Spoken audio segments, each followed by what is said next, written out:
And welcome back to the Book and Life podcast. It's your host, Crystal Fleming, and I'm excited today because I have had an amazing chat with a woman, and I get to share that with you today. And trust me, I have not met anyone in ages who just blew my mind and was just so genuine and so down to earth. I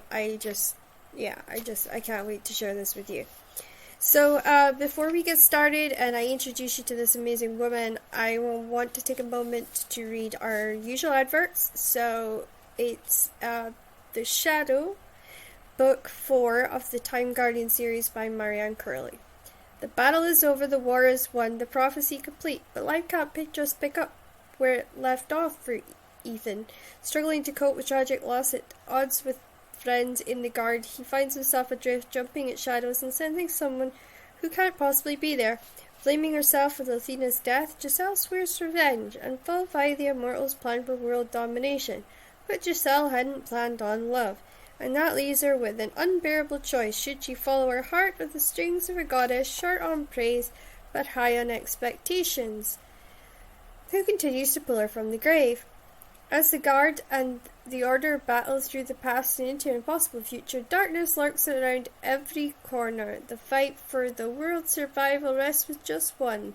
Is it friend or foe who stands in the shadows? Also, just a reminder that The Price of Freedom by Rosemary Rowan, which is one of her Roman British crime series novels, is having a large portion of its royalties donated to the Ukraine crisis, as well as her agent's commission was also donated there as well.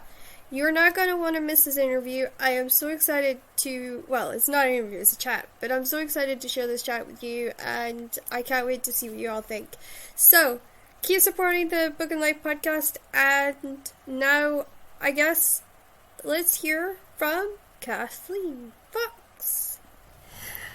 And now, guys, I get to welcome in a guest I have been excited about having on because she's probably one of the few women in the world that understands the absolute traumatic pain of trying to do a podcast and what it takes, and the fact that you feel like your hair is going to fall out most days. So everyone, let's welcome on the talented, the amazing, and I am sending virtual hugs right now to Kathleen Foxx.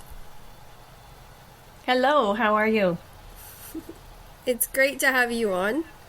As I said, you know, fellow podcaster is always good. So yeah, let's start off with hearing a little bit about your podcast, because you know all about mine.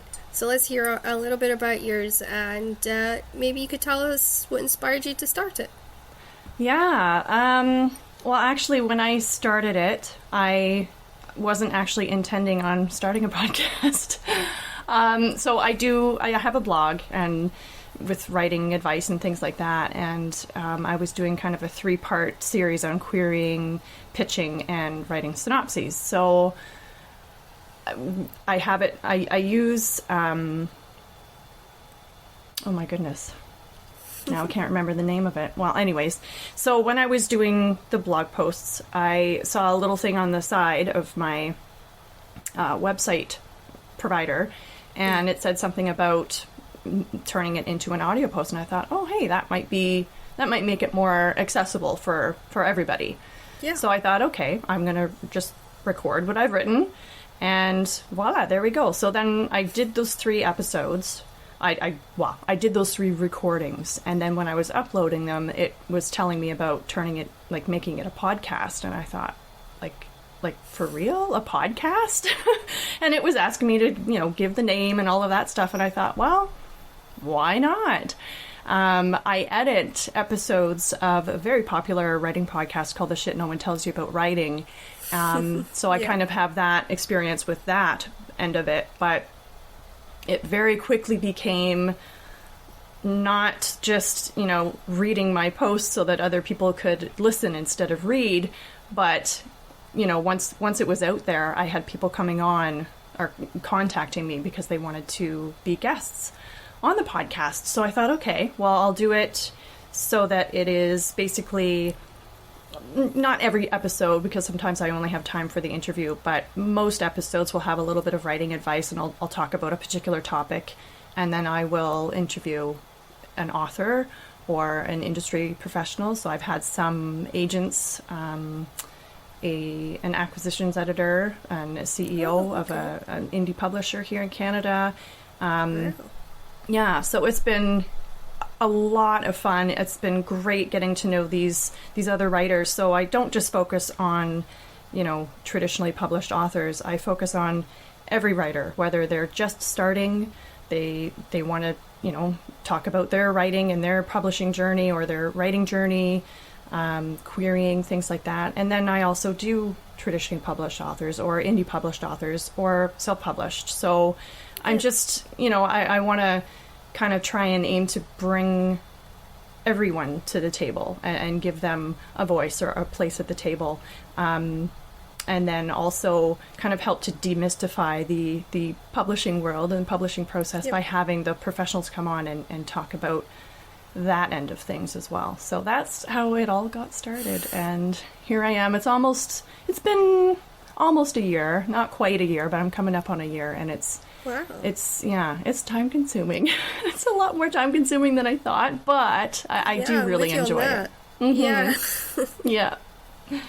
Because, it's crazy. I can't remember who it was, but an author said, "You've got to check out Kathleen Foxx." And I said, "Oh, who's that?" And she sort of sent me the link. And I was like, "Oh, okay." I think it was a Canadian author I was actually talking to. Awesome. Because I've had quite a few Canadian authors on. And in fact, my co-author was a Canadian, famous Canadian, Joey Legend. Mm-hmm. And I was like, oh, this, I'd heard a couple of years, and I thought, this sounds really good, and I gotta get her on, because I'm sort of a way trying to demystify writers and authors, because readers, they look up to us kind of almost like public figures. And they don't realize that we kind of live a life very much like theirs. Right. We go to the supermarket and, we clean and we have kids and, we don't have 4 or 5 servants running around after us, and we don't have, lots of time to sit at a computer and write. We have a very tightly scheduled day where we're like, okay, we've got time to do this and time to do that, and then I have to run do this and I have to run do, like that is our lives. So yeah, I was just like, oh, gotta have her on, because we've not had a podcaster on before. And I was like, this is a chance for the Book and Live readers and listeners to kind of come on and hear what it's like from your perspective and my perspective of being behind the microphone and trying to make this world a bit more inclusive for everybody. Because it sounds like you take everybody on, and no matter what walk of life they come from. And that gives us a much more rounded sort of opinion on the writing world. Would you agree with that? Yeah, absolutely. So, if you just take, for example, traditionally published versus indie published versus self-published, they all have very different experiences with publishing.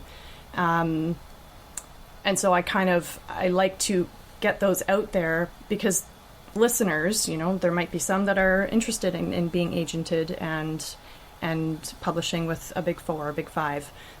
There might be some self-published authors or someone who's aiming to be self-published. So I really like the fact that I can have guests on who are sharing their experiences and giving some tips and advice so that the readers that are interested in whatever they are doing can pick up those tips and apply it to their own writing journeys.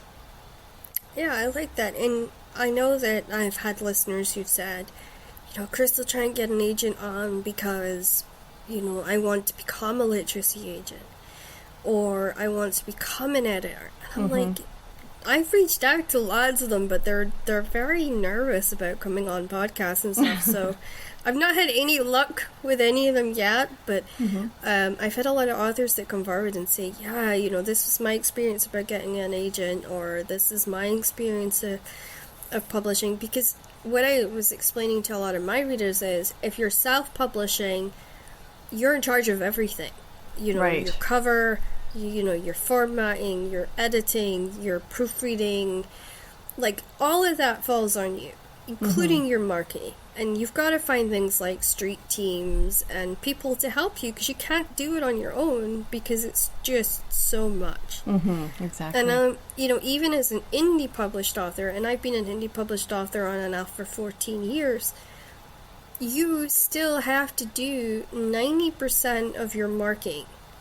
So you need to be able to find street teams that are excited about your work, that want to go tell everybody about your work. You need to find people that might do lots of, you know, promotion for you on Instagram, who might share it with their friends and get their friends to do reels on it. And, like, you need to be able to find the right people that can really get your name out there.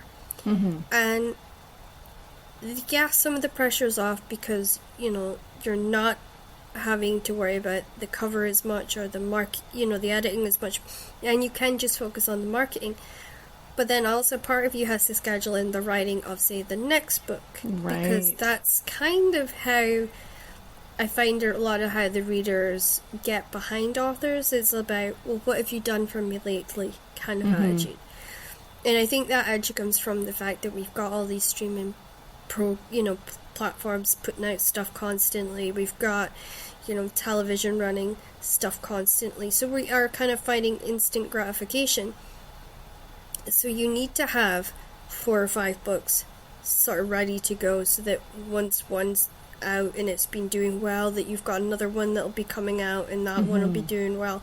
So there's almost an expectation of you to put out multiple books a year.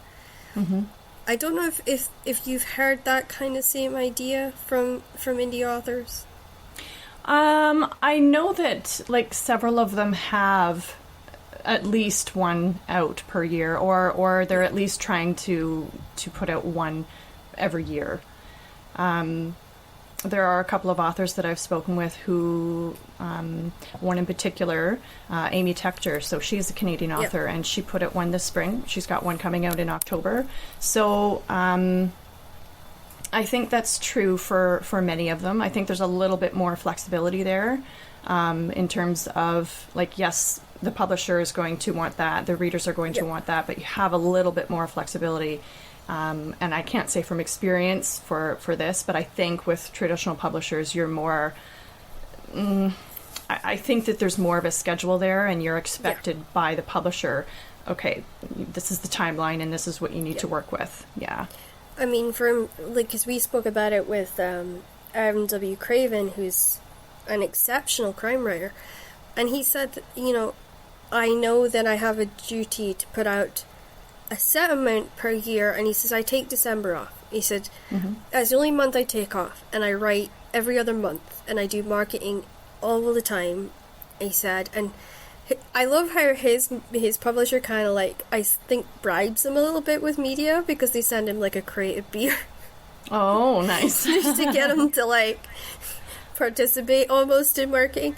Yeah. But with, I think, traditional publishing, you kind of give them the book, and then you don't really hear anything until it's coming out, and then you hear, okay, this is the list of as he put it, this is a list of what you've got to do.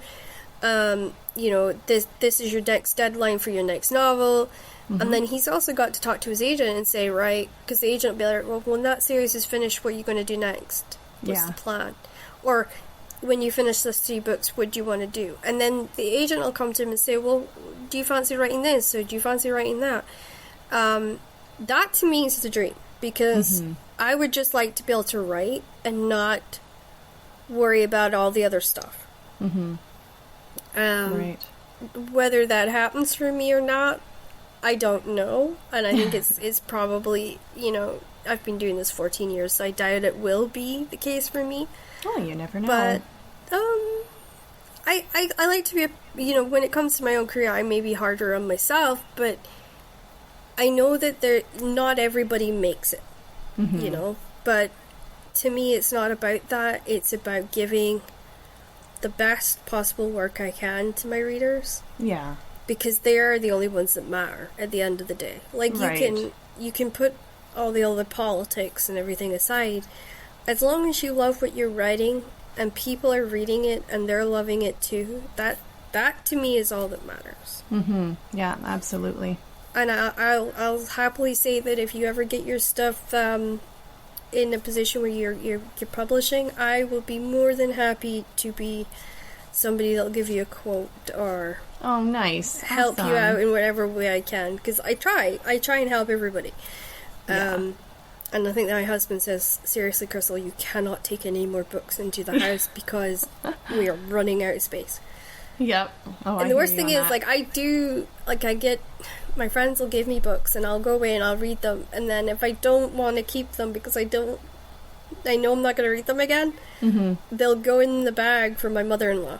And then they go to this caravan place that she stays, and they get passed around the caravan park. Okay. So they almost get like 6 or 7 lives because I keep passing them on, and then they eventually end up in the charity shop so that they're, sold on again. Yeah. But I think that's the whole point of books, because you get to go so many different worlds. Exactly. Without ever having to leave your chair. Yeah, right? you don't need a passport. You don't need to get on a plane, and you don't need to worry about COVID or anything like that. You can just go do it. Right. You just pick it up and read it, or you can get audiobooks now, so you can just sit and listen to something while you're playing a game of cards or washing the dishes or trying to wash the cat, if that's something you have to do, like I do. Oh no, my baby kitten, he's 3 years old now, and he's discovered that he can get in the bath with Mum. Oh, wow. And that he likes the bath, but Oh. only if I'm in it. Most cats do not. I have another one, he's slightly, he's about 3-4 years older, and he just doesn't like the bath. He doesn't want to be anywhere near water, and he is the quietest little guy going. But my 3-year-old, if he can get into trouble, He will. guaranteed he will. Because he, like one of the things that my husband bought was one of these these automated letter boxes. Okay. And he goes to me, they can't break it. Uh-huh. Famous last words. Yep. My kitten, because he cannot stand a litter box to be perfectly clean, it's like there's something in him that says no. So every time the litter box got clean, he had to go again. Of course. To the point where the litter box couldn't keep up with him, and it essentially died. In a week. Wow. He killed it in a week. And I was like, well, that was a waste of 200 quid. Oh my goodness. Like, I'm just sitting there going, oh, and now we've got a robotic hoover because I have a bad back, so I can't hoover. And I'm thinking, how long is it going to be before they kill it? Of course. Like, they almost see it as like a test, And I'm just thinking, oh, dear me. Do you have any sort of feline or dogs that you have to deal with? I had a cat. I've had cats and dogs, and I've had bunnies, and I've had hamsters and things like that a long time ago.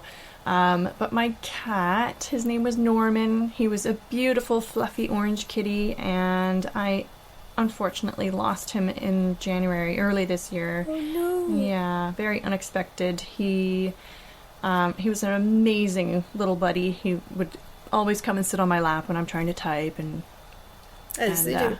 Yeah, as they do. He was a lap cat for sure. Lots of personality, of course, but yeah, he had some kidney issues, and it was quite sudden. Very sad. I miss him a lot. So I think for writers, we need that kind of companionship in that way, because the kittens always remind us that we're loved, and because we sometimes get so caught up in the deadline, and they kind of calm us back down in a way. It's like, right, you take your time, whatever.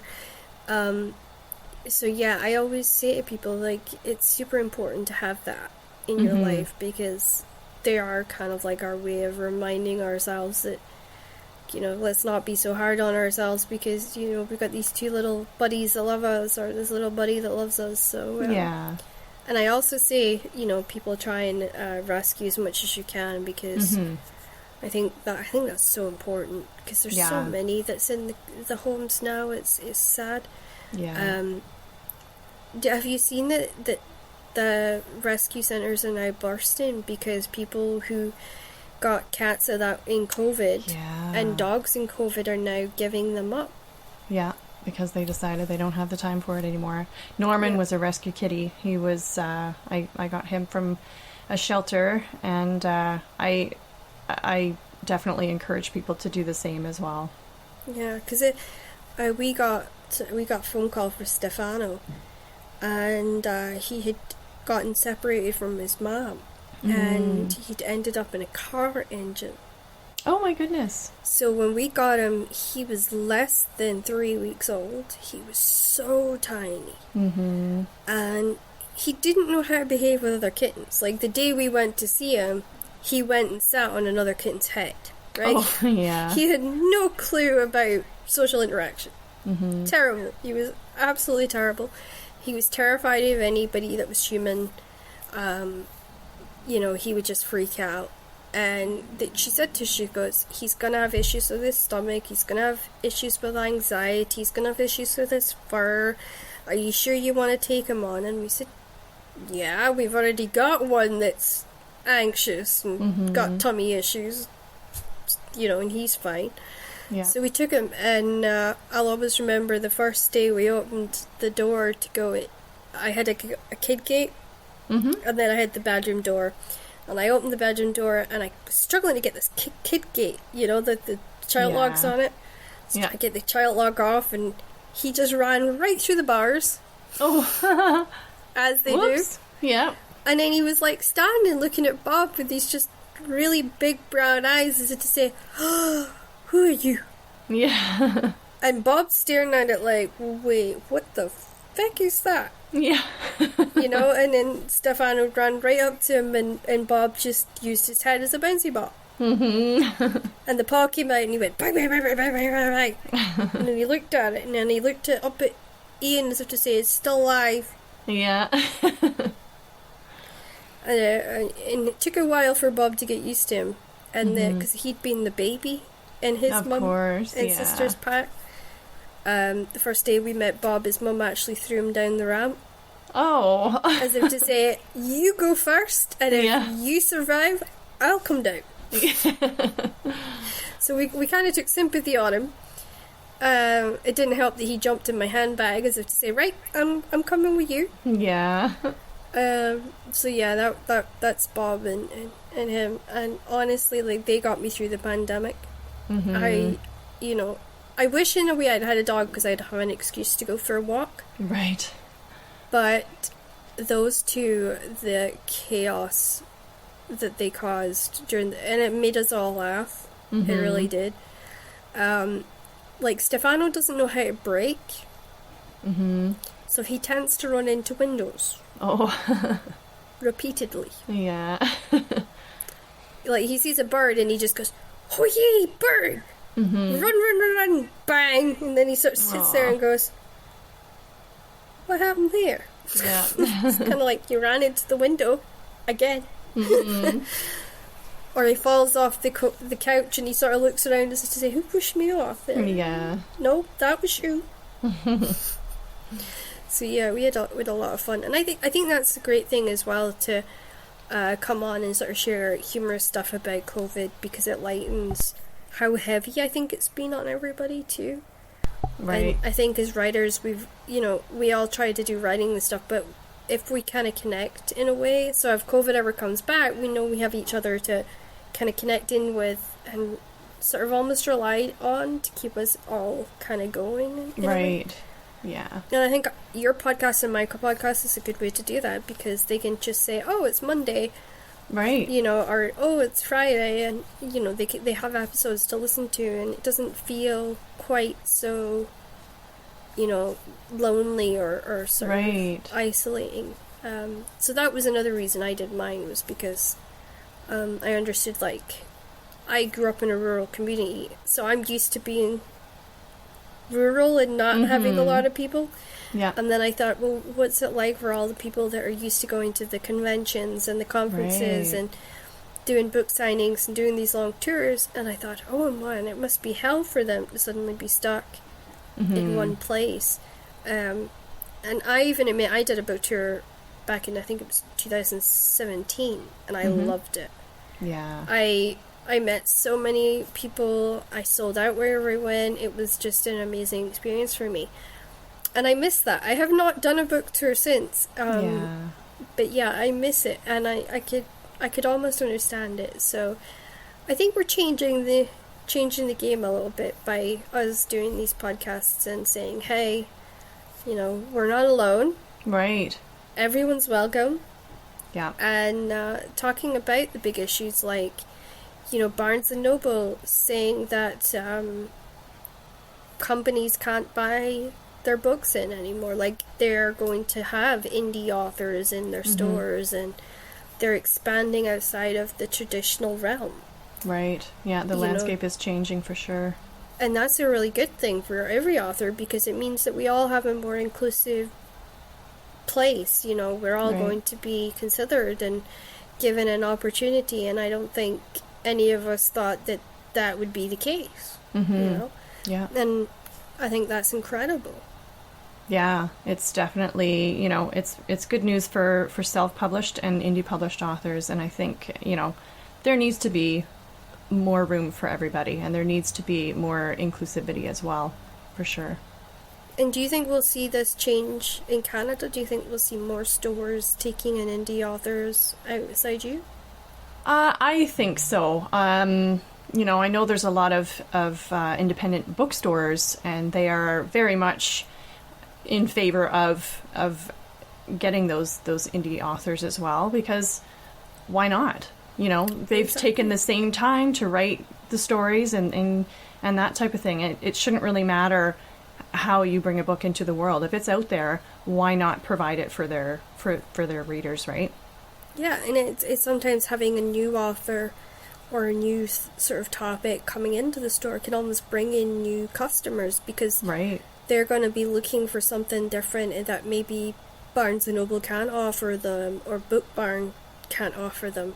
So I think that's a really good thing, and I support my local indie store, because they have this amazing cafe in there, and they have a kids corner, and they've really made it a welcoming kind of place. Yeah, nice. And the first thing I said to the woman is, like, if you want to have my book in your shop, just you let me know, and I'll get it organized. And she has been so supportive too. Oh, nice. Like, yeah. So I hope that if I do release a book in the coming future, I can do a book night in her store. Oh, that would be great.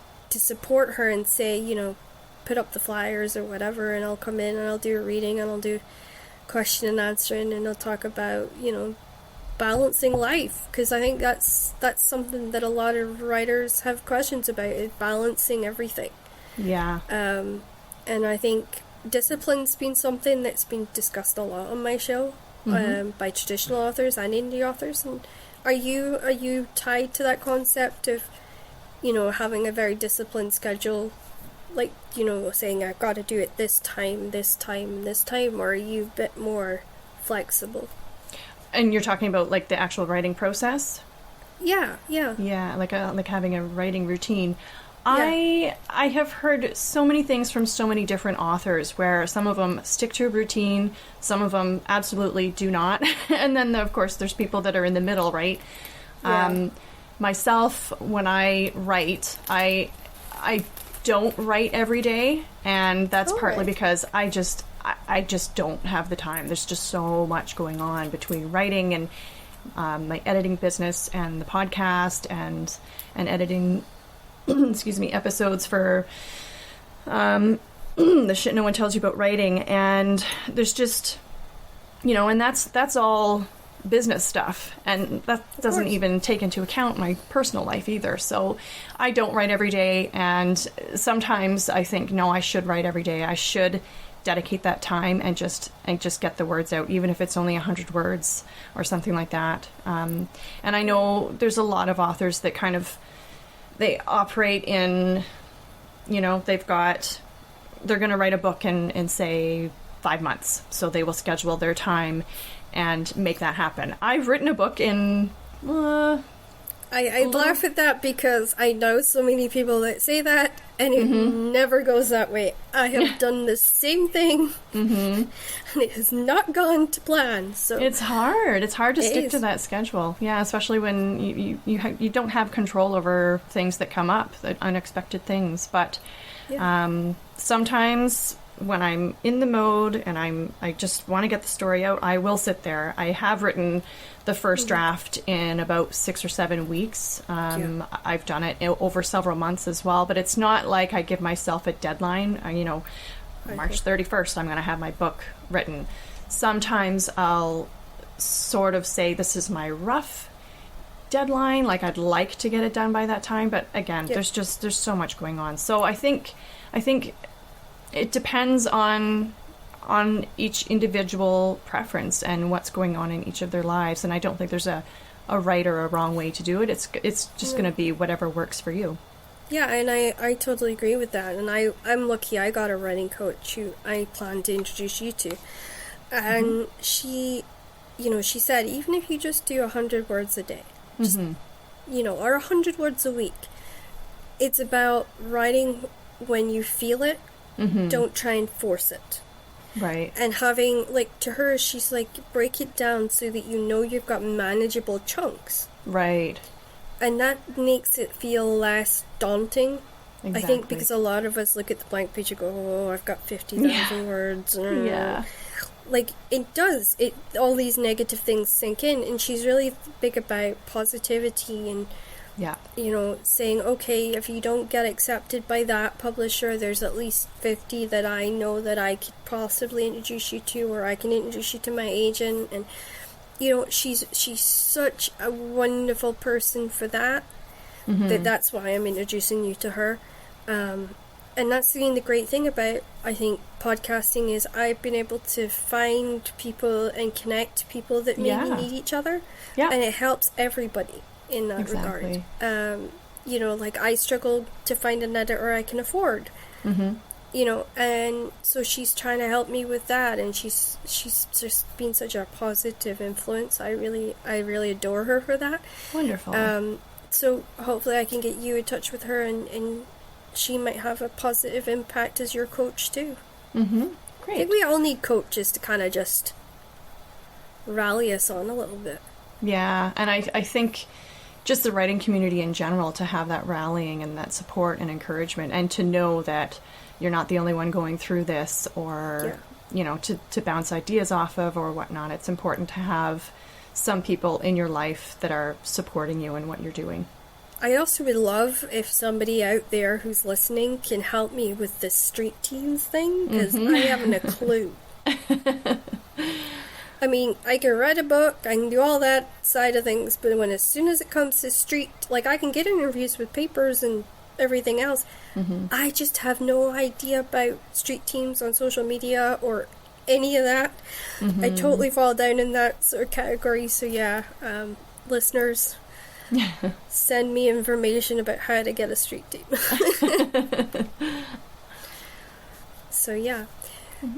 So talking about books, has there been a book that you've read recently that you'd say has stuck with you the most? Well, I'll tell you about a couple of books. My favorite read, I read a lot of thrillers. That's what I write mostly. I dabble in some other stuff too, but I read a lot of thrillers. That's what my top preference is. And my favorite read of last year, 2021, is called The Hunted by Roz Ney. It was phenomenal. I absolutely loved it. I loved her writing style.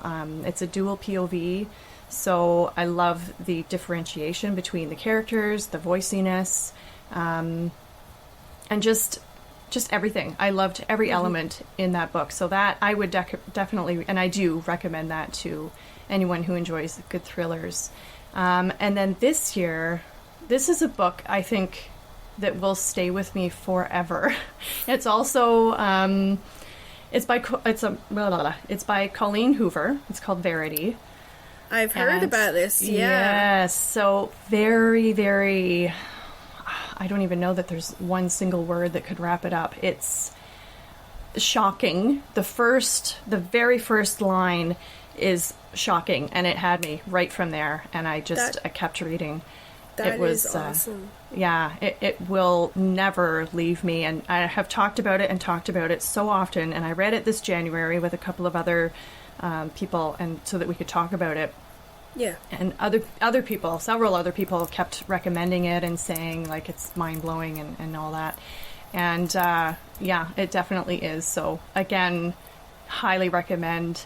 And I think I'll mention one other book because it is out today. It's by the wonderful author and creative writing instructor and podcast host, Bianca Murray. So her book, her newest book, is out today. It's called The Witches of Moonshine Manor. And you're going to have to send that one to me because I've heard of it. Yeah. But I cannot spell her name, so I can't find it. Oh, yeah, I'll definitely do that. Dyslexia is not fun. Even if you just Google The Witches of Moonshine Manor, I guarantee it'll come up. It is so good. I was lucky enough to have an advanced reader's copy, and she, just everything that she puts into that book, there's, like, the characters are so easy to fall in love with. The story is great. There's lots of humor in it. It's there's little recipes that she puts in from each of the characters, which makes it it's a unique take. So it's out today, and I also interviewed her, which is also, like, I just aired it today. And she talks about, the process of writing that book and the team that she has behind her, because, like she said, it takes a coven to bring a book into the world, it does. right? Yeah. And I think that book and just everything about the story, I think that'll stick with me for a long time as well. It's a fantastic story. It's different. It's inclusive. It's interesting, and there's always, there's little bits of information that she drops. She, as a writer myself, when I read, I'm constantly analyzing, okay, how did the author do this? How did the author do that? And because I know Bianca, and I know, I've taken several of her courses, or probably all of her courses that she offers online, and so I'm looking for these things that she's teaching. Mm-hmm. And one of the things that they talk about on the podcast is, there's quote-unquote rules of writing, and it's important to know those rules and understand those rules before you can break them. There's no rule saying you can't break them, but you should understand them first. And so while I'm reading, I'm looking for those things, and I'm trying to understand how she's breaking them and learn about it as I'm reading. But also just the story itself is it's so enjoyable. So I definitely would recommend that as well. Have you tried Fiona Cummings? No, I have not. I would highly recommend her. She just did a female-driven book, and I actually did a book review on this podcast, which is out now. So if you want to look it up on Spotify or whatever, and it's called Into the Dark, and it was a thriller she did, and it just, oh wow, she just sucks you in, and you're like, wait, what's going, like, you cannot figure out what's going on till, like, the very end, and then you're like, how did I not see this? Like, how did I not see this? She was incredible for that. Every book she's written quite a few. The Bone Collector one, that one really got me because it was like a 3 POV style. Okay. So she had, like, the boy that was being hunted by this serial killer, and then you had the serial killer's mind, and then you had the female detective. Mm-hmm. So it was like this whole kind of, you were getting the whole world. Yeah. And it was so incredibly done. Like, I maybe shouldn't have read it in a hospital. But it was like, I just forgot that I was stuck in there, and I just got totally swept away, and I really, like, there's so many people that don't know her because she's not really hitting the States or the Canada quite yet. Right. But she is absolutely incredible. Wonderful. I love books that make you feel that way, right? Because that's really what readers read for. They want to feel something. They want to be connected to a character. They want to care about what they go through. And yeah, that's wonderful. And I have one last suggestion, and it was this author's passed away, but her best friend's continuing the series on for her. Oh. And the series is called Stillwater Lake. And it is... Sounds familiar. Yeah, it is an amazing thriller. It was done by Rachel Kane. Okay. And that... You kind of get the perspective of this woman who never knew her husband was a serial killer. And then this totally innocent car accident reveals this whole dark secret he's been keeping. And she has to take her kids and she has to go on the run to protect them from their father and from this whole thing. And it just that whole adventure kind of like of what she has to learn and what she has to do and how does she work while doing all this stuff. Yeah. It's just, you just get so wrapped up in it. To the point where my husband was like, "Would you go to sleep? It's 4 a.m." Yeah. Sorry. Like, I've got my little, like, lamp that goes around my neck. And I'm sitting there at, like, 4 o'clock in the morning. The book's right up against my nose. And he's like, "Go to sleep." And I'm like, "But I can't. I gotta just, gotta do this chapter." Yeah. So, that's when you know you've got a good book. Yeah. And so, yeah, hers is, I think she's 4 or 5 in. But just the adventure of that was incredible. I've never met a writer like her. Yeah. She's absolutely fantastic. And I can't plug her enough. Because I knew her. Okay. She was one of the authors that really encouraged me to continue on with my writing.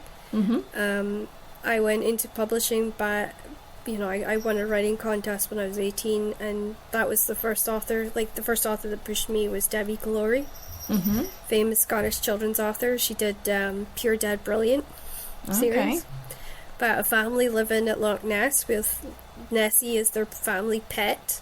Yeah. And they had a pet alligator. Honestly, you couldn't read a children's series that was funnier than this. Okay.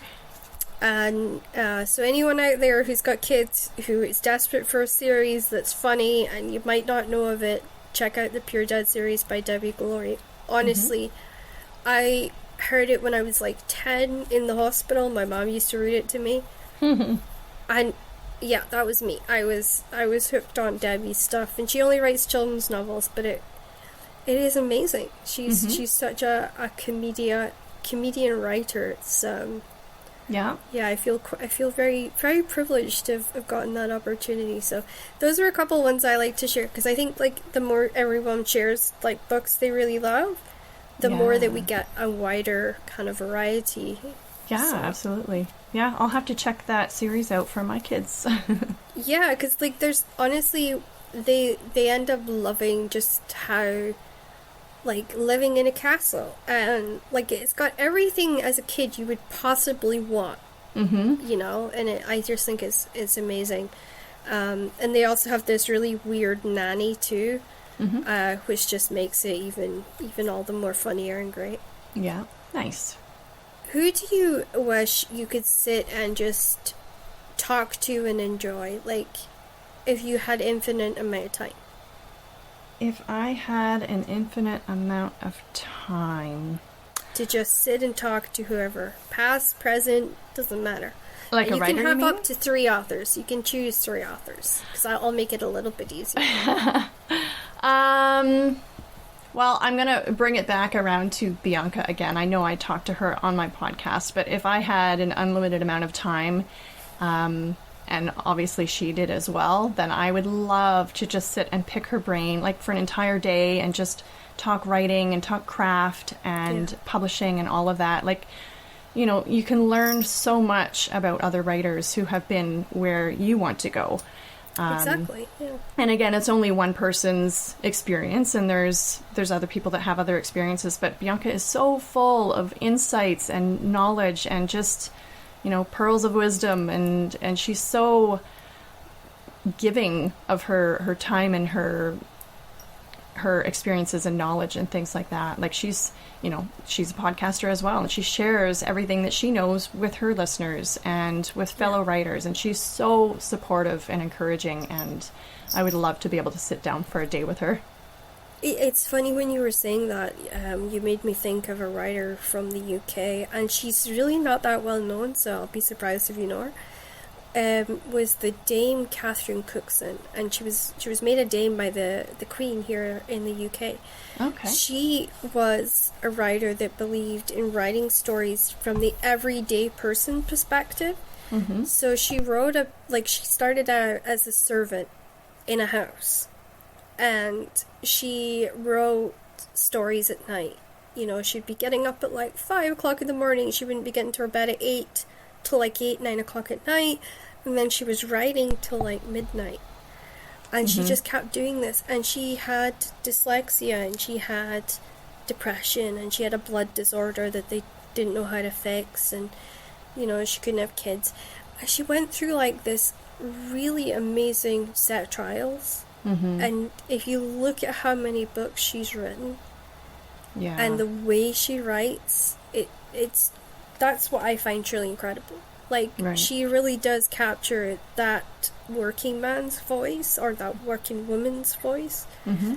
and really opens that perspective up to us. And she talks about sort of World War II and what it was like for some of the families, and she does ones as far back as, you know, when everyone was servants or working farms or working mines, and she really sort of taps into the things that she's seen and the stories she's heard. And I think she was like a journalist almost, because she collected all these stories and then she wrote about them in this incredible way. And she tackled issues that, you know, we're only just now starting to tackle. So she brought up racism, she brought up women's equality, she brought up mental health, she brought up disabled people and how they're vulnerable and how people take advantage of that. So, you know, and these books are coming out in 92 and 95 and sort of earlier than that. So, yeah, I mean, she really was kind of going after things that were not maybe popular to read at the time, but have made her legendary now because, you know, these are the things we're dealing with now. Yeah, absolutely. So I recommend, have a nosy, have a look around. She, her style's a little bit difficult to read if you're not acquainted with traditional, like, you know, Old English that was spoken with slang. So you get very sort of, if she's in Yorkshire, you get a Yorkshire kind of accent in her writing. You know, if she's in Manchester, there's different, you know, she really captures the sort of accents of all these different people in different places. Yeah. And I think that makes her very real. It feels real authentic when you're reading it. Yeah. Right. Yeah. But I definitely say she's like a master craft. It's like she was a master before, you know, we even really kind of understood writing techniques, or, you know, the writing rules, or those little bits and pieces that we need to tweak. Right. So yeah, I especially if people are trying to like figure out what the rules are and how to sort of bend them to their own writing, she's a really good one to just, you know, if you've read one or two of her books, it gives you kind of an idea of how they did it, how she was doing it way before we were even thinking about it. Right, right. I think one other author that I would mention too that I would love to sit down with and pick her brain as well is Diana Gabaldon. Of course. Yes, I'm a huge Outlander fan, and I actually didn't know that the series was based on books until after I had started watching the series. Oh, really? Which I absolutely loved. I saw the trailer for the series. And it was filmed not too far from me, actually. Right. So once I realized that it's based on a series of books, of course I went out and bought the entire series, and just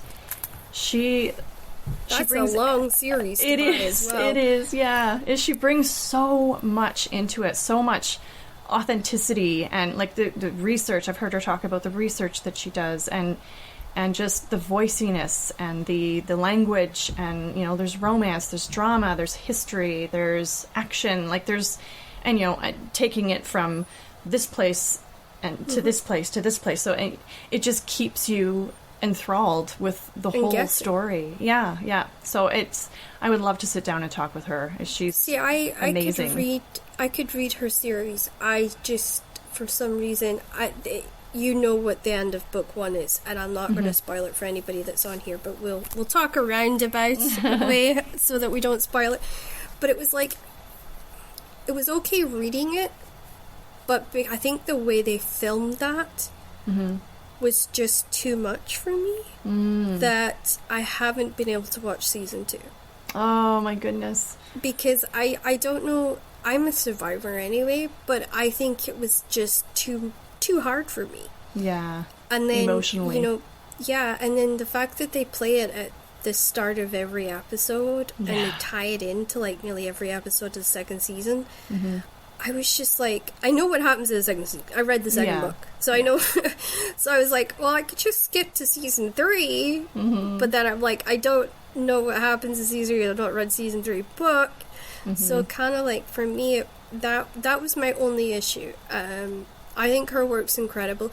She did get some of the dialects wrong. I remember tweeting her, oh gosh, years and years ago, and I said, you got the accent for this place slightly wrong. She tweeted me back, what, I had experts. I said it was just slightly, it was just 1 or 2 words out. And I think there was quite a few people in Scotland that did the same. We love her work. It wasn't like a bash. It was just like, I think Scottish people are very protective of our accents and our slangs, because the country was so divided at the time she's writing about, that just those simple mistakes could start a war, you know. And I just think she's done an incredible job, considering it's extremely difficult to write in Scottish history. And I admire her for taking it on, and I admire her for writing it, because it's not easy. Right. But yeah, she did. I think she did an incredible job, considering. I would love to meet her and sit and speak to her a little bit more and say, well, find out that sort of the reason she chose certain places. I'd be curious about. Is it these places she's visited and spent time in, and just things like that. But yeah, she's an incredible author. I love that answer, because she's amazing, magnificent. Yeah, she when I started reading those books, that actually got me back into reading, because at the time I had, in 2014 is when the show came out, so I had 4 of my 5 kids by then, and 4 very young kids, and I did not have time to read, so I just, for a long time, I didn't read, and that was the series that brought me back to my love of reading, so I'm very thankful to her for that. Yeah, and I can't imagine just trying to wrangle 4 kids with a 5th one on the way. You definitely have my respect on that. I've got an amazing friend in Shetland. She's got 6, and I'm like, How do you do it? How, like, you have to be like, she literally has an army schedule on her, like, she's got this big whiteboard, and it tells her what every kid's supposed to be doing, what club they're at, and some of them are teenagers, some of them are under 2, so I'm like, wow. And they all have chores. She's trained them, so they all do certain chores, and it allowed her to study. She's now a social worker. Yeah. And I was just like, just so impressed. So I'm like, I would struggle with 1. Never mind 5. Or 6 is because I did have a twin friend that was twins, and they both got pregnant, and they both had quads. Oh my goodness. And they actually share a house, because that's the only way that they can do it. Because there's 8 kids to the 2 of them. Wow. And the dad's not in the picture. And I just, I babysat one day, and I was like, never, ever, ever, ever again. Like, Yeah. because, like, you just didn't, like, you'd get control of, like, one of the group, and then the other group would go away, and you'd be like, wait a minute, where the heck have you guys gone? Mm-hmm. So, like, getting them all in one pen was, like, the only way to do it. I was, like, 1 to 8. Mm-hmm. Yeah. I was like, they so did not prepare me for that. And I think that was done, purposely. Mm-hmm. So yeah, I admire anyone who can write and have a beautiful set of kids. 'Cause, hands to God, I don't know. I don't know how you guys do it. I really don't. Honestly, I get asked that all the time, and I don't have an answer ever. I just do it. I think as a mom, you just learn to just do it. Yeah, You know? exactly. I think that's the lucky thing about mom. You almost kind of get this extra dose of energy, and you just kind of have this instinctual knowledge that's, I reckon it's in our DNA that just must activate at a certain point. Yeah. Who do you wish you had time to sit and read and enjoy? Now you get one author and one series for this. Your time is infinite. So no kids to interrupt you. Endless supply of snacks, wine, bubble baths, a lot. So one author and one series? Yep. This one's harder, and I feel... It is hard. Yeah. I don't throw softballs on this show. I recently read... hang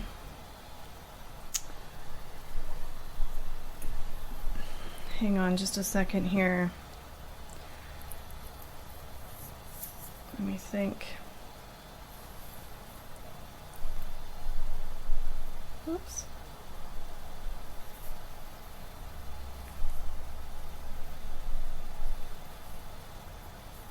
So I recently read the first book that I've read by Kelly Armstrong, and I picked her book up because I love anything to do with time travel, for one. Right. A So it's Stitch a in Time, any chance? What's that? Is it called A Stitch in Time? No, actually, A Rip Through Time. Oh, okay. Yeah, I think that's one of the new ones, or maybe her newest ones. Yeah, but so it's the first one in a series, which I'm glad to hear about, because at the end I'm like, oh, I want to keep reading. I really enjoyed the book, and when I looked her up, I realized that she has written a ton of books. She has, yeah. Yeah, so, and I enjoyed her writing style and that, so I would love to read more of Kelly Armstrong. So do you think you would go for all of her work, or do you think you would just stick to certain areas? I don't know. I mean, I like her writing, so if time was infinite and I didn't have any interruptions, I probably would read everything. But I do love anything to do with time travel. I'm very much pulled into any premise that has time travel in it, or like a dual timeline, so I would probably go for those ones first. And because she has series, then that would kind of cover the second part of your question too. I'm looking forward to reading on whenever she has the next book out in that series. Yeah, because I just did... I've been reading her werewolf series. Okay. Really good. Like, Yeah. such an easy read. You just get sucked in, and then, like, before you know it, you're 3 books in or 4 books in. Mm-hmm. And honestly, I am completely amazed at just how easy it is, and how much fun she is to just read. Yeah. I was just like, wow, okay. Because, like, I read her Omen series totally by accident. Okay. This will sound weird. I picked it up thinking it was a fantasy novel, and I'm like, okay, I just want a simple fantasy, but I don't want to be reading the werewolf series. So I was like, okay. And then I was like, oh, this isn't a fantasy. Or is it a fantasy?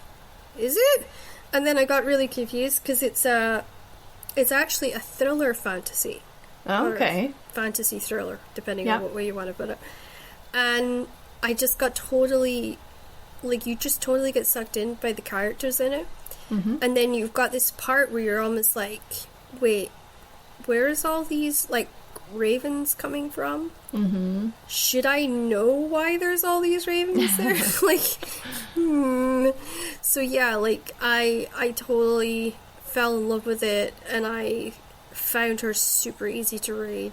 Mm-hmm. So yeah, like if you want just one that you can just read and you can go with it. Yeah. And it's not like it's not like you have to pay a super amount of attention. Like you can pick it up and put it down quite easily. Mm-hmm. But still like get sucked in every time you pick it up. Then I recommend her. It's because it's so much fun. She's just such a fun read. Mm-hmm. I was not expecting you to say Kelly Armstrong. So. Surprise.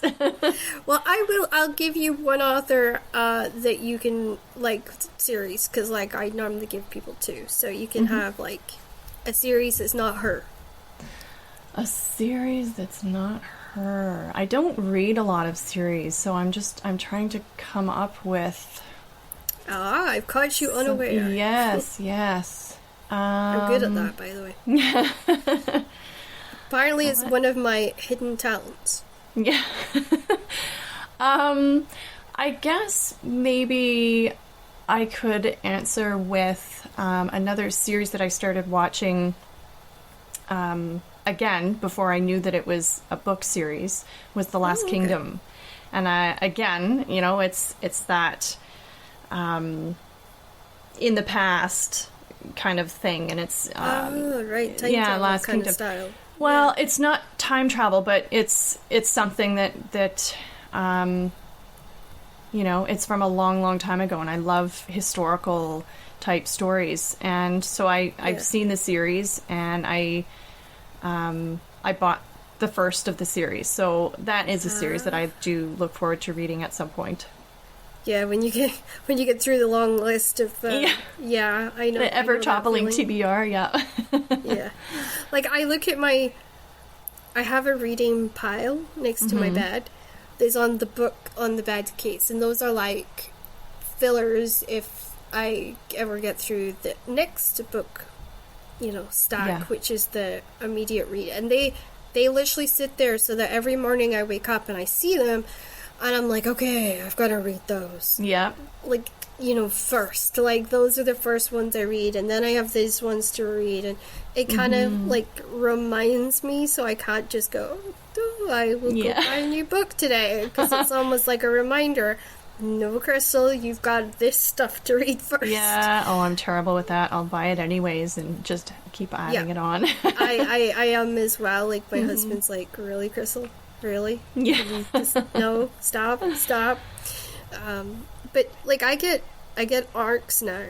And when I get an arc in, I have to stop whatever I'm reading, right, and then read the arcs. So I find that I don't want to say frustrating, because it's not frustrating, but I find it kind of amusing, because then I have to decide. Okay, well, and now I have to go back and I have to pick the book that I was reading before back up, because I usually read a book that's related to what I'm writing so that I can stay in the world. Mm-hmm. And that's normally but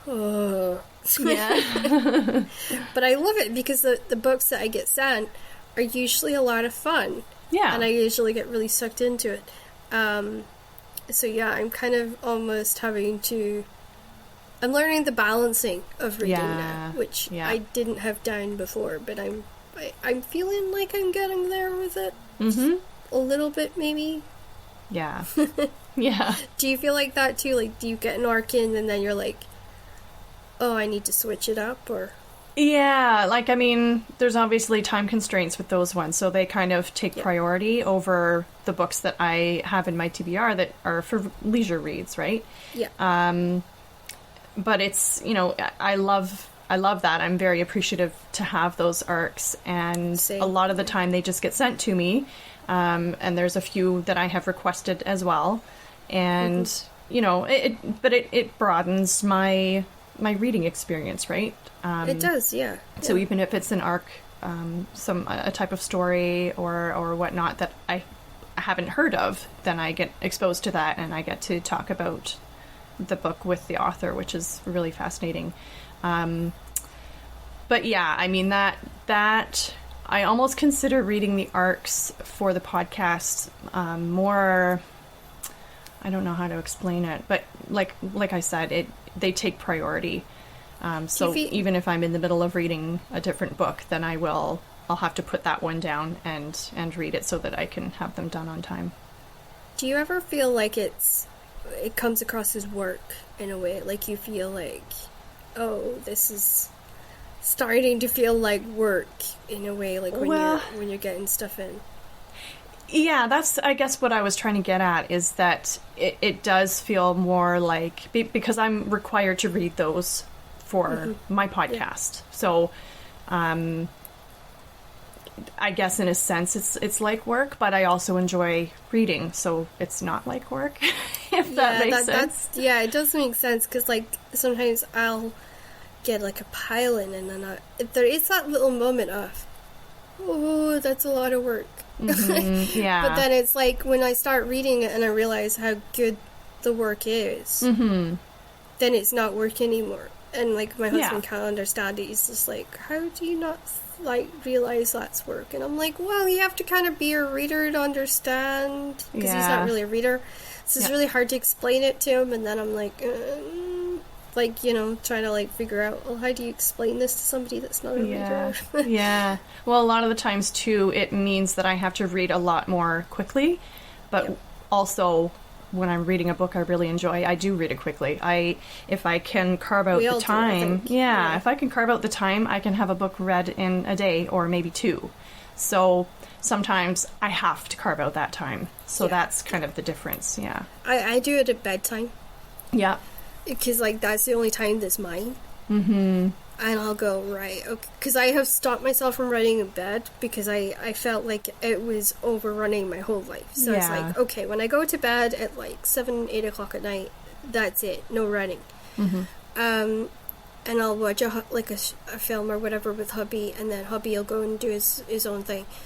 And then I sort of I shut it down and I go, right, okay, now I'm going to read. And I make a point of spending maybe an hour or 2 hours reading, so that I am taking in new material and I'm expanding my horizons. And I think it's a good thing if you can lop out 2 hours at night or whatever, especially if you're a mum, because that probably when you get to bed is the only time it's actually yours. Yes, precisely. So, I respect that greatly, because it's not easy. No. Is there an author, past and present, who's influenced, inspired, and made you excited about books? Well, like I said, Diana Gabaldon, she kind of got me back into reading, and inspired I've always wanted to write, but she also kind of inspired me to get out some of the stories that I had in my head as well. So, but that's great. Yeah, but one that I come back to all the time, her name is Susan Kay, and she wrote a book. It's called Phantom: The Novel of His Life. So it was based on the Phantom of the Opera prior to when he became the Phantom of the Opera. So I think it started when he was born, and kind of followed his life and the places that he went and the troubles that he encountered along the way. And it was written by, it's a multi-POV book. And I always come back to that because I was so impressed with how she did those multiple characters' points of views, and kept them interesting and voicey. So that was a book that really inspired me to want to write in multiple points of view. And that's a lot of the time what I'm finding that I'm doing. I don't think I've ever completed a manuscript that's only in one point of view. I always am drawn to write somebody else's point of view as well. Have you tried Sing Me Forgotten by Jessica S. Olsen? No, I have not. That one is based on Phantom of the Opera, so you might actually really enjoy that one. Okay. She was on the show, and she has done an amazing job of it. One of the reviews that she had on hers is a delicious, magical, feminist twist on the beloved classic, The Phantom of the Opera. Oh. And that was reported by Kester Grant of the Sunday Times best-selling author of the Court of Miracles. So that's like somebody else that's quite famous in the YA. But her stuff was, it came out 1st of February of this year. And yeah, I've got it on my TBR. It's an in fact like fantastic read. Absolutely, she's incredible. So if you like it, then like that kind of genre in that area, then I think she's definitely worth checking out. Yeah, for sure. And I know if you reach out to her, she'd love to be on your podcast. She's absolutely amazing like that, and she's also got kids, so. Yeah, she understands that aspect. Yeah, she understands it well, yeah. Yeah. What time, if you could go back in time, would you visit? And would you go back as a writer, princess, or another job? I have always loved like 18th, 19th century. I am very much pulled to that era. I love reading stories in those eras. I've written in Victorian UK. I love it. And I particularly, love the Victorian as well, particularly in Europe. Now, I have never been to Europe. It's somewhere where I've always had a strong pull to go. It's unexplained. It's very strong. I don't understand it, but it's one day I have to get over there and explore all these wonderful places. But I think, as fun as writing would be, I think just based on the time period, I would want to be something like a midwife or a healer. Oh, I like that. Yeah, midwifery. If I wasn't doing any of this, I would want to be a midwife. That has always been kind of a dream. I love the whole... It is hilarious you say that, because I was actually doing my midwifery training. Oh, wow. When I was 16, but I couldn't take the hours. The hours killed me. But I delivered a couple babies. Oh my goodness, that's wonderful. At least, kind of in a roundabout way. But it was great, like, to me, it was nice to be involved in life rather than because I'd grown up in hospital, to be around life rather than around those that were constantly struggling and weren't having a great time of it. So, yeah, I totally understand that. And I always recommend to women who have had children, it's really important if you've had children, because a lot of the mothers will say, but you don't understand this pain. And you can almost turn around and say, well, actually, yeah I do. It's helpful to be able to say that, because that way you instantly bond with the wife, and she's able to go, okay, I can put my faith in this woman because she's been through it. She's not going to make me go through any unnecessary pain or anxiety or whatever. And that's really important. So I always recommend people that if you ever do want to be a midwife, or if you ever had that itch to do it, and you've been a mom and you know what it's like to go through birth and all that joy, then do it, because there's such a shortage of midwives right now. And it's especially in Canada and here in Scotland.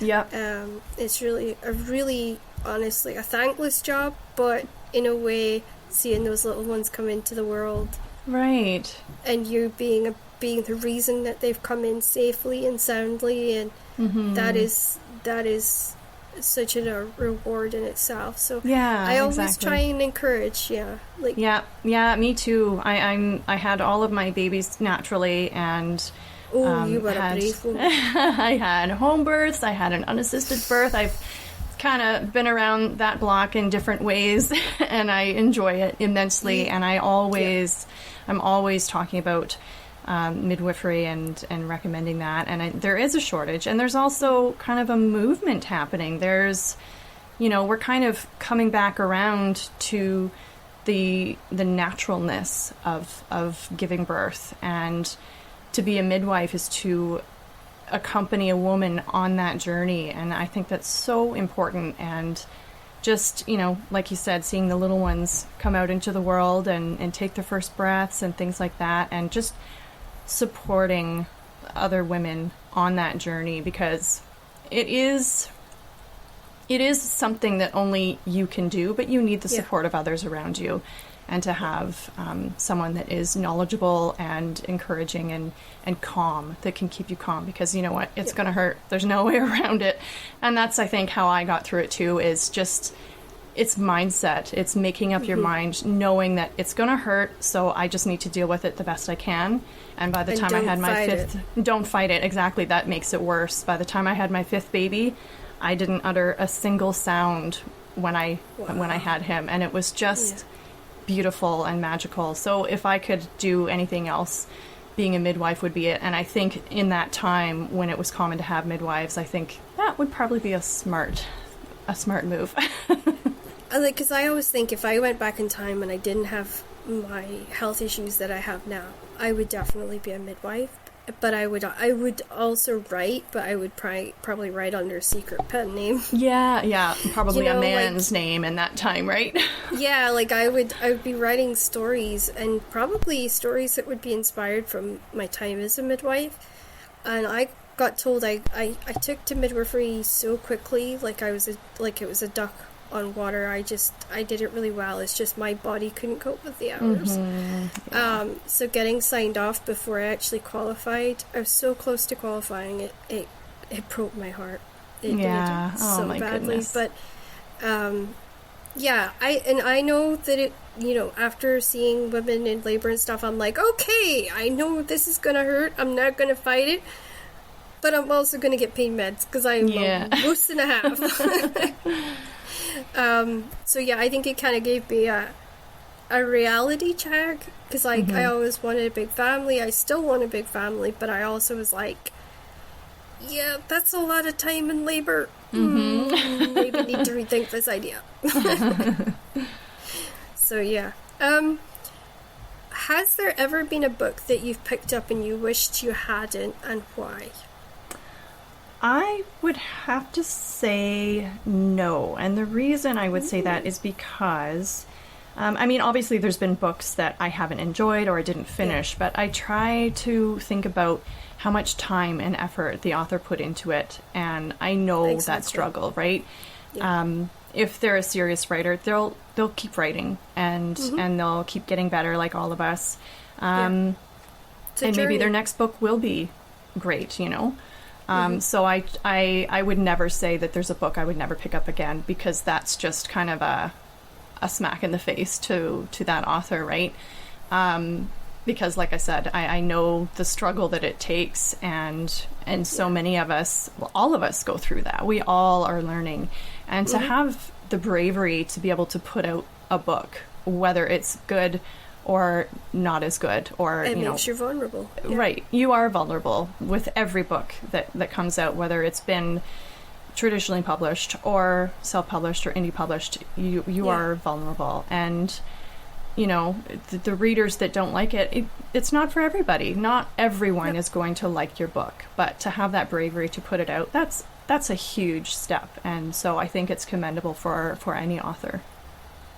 And the reason I always ask this question is because the answers that you gave there are super important for people to hear from as many different writers and different people as possible, because you do get a lot of people that will go on to Goodreads and onto Amazon and put, did not finish because it was boring, or it was trash, or the grammar was rubbish, or this wasn't written correctly, or it's not the genre I expected, or do you know what I mean? There's so many different things that reviewers can sometimes do that actually really hurts the author. Yeah. And puts the author in a really bad position, and sometimes will rattle an author so bad it takes them a really long time to put anything else out, because there's that constant fear of, well, maybe I'm not good enough to put something like this out. Yeah.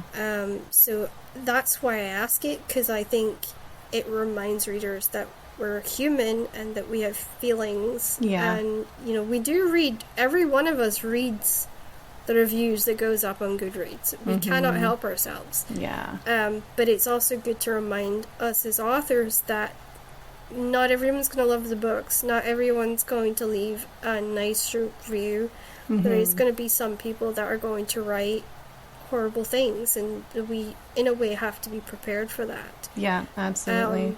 and let it go, and just remind ourselves that there's at least 100 people out there that will love the book, Yeah. and will cherish what we write, and we just have to focus on the positive rather than, Right. I would say, the negative that we kind of get trapped up in.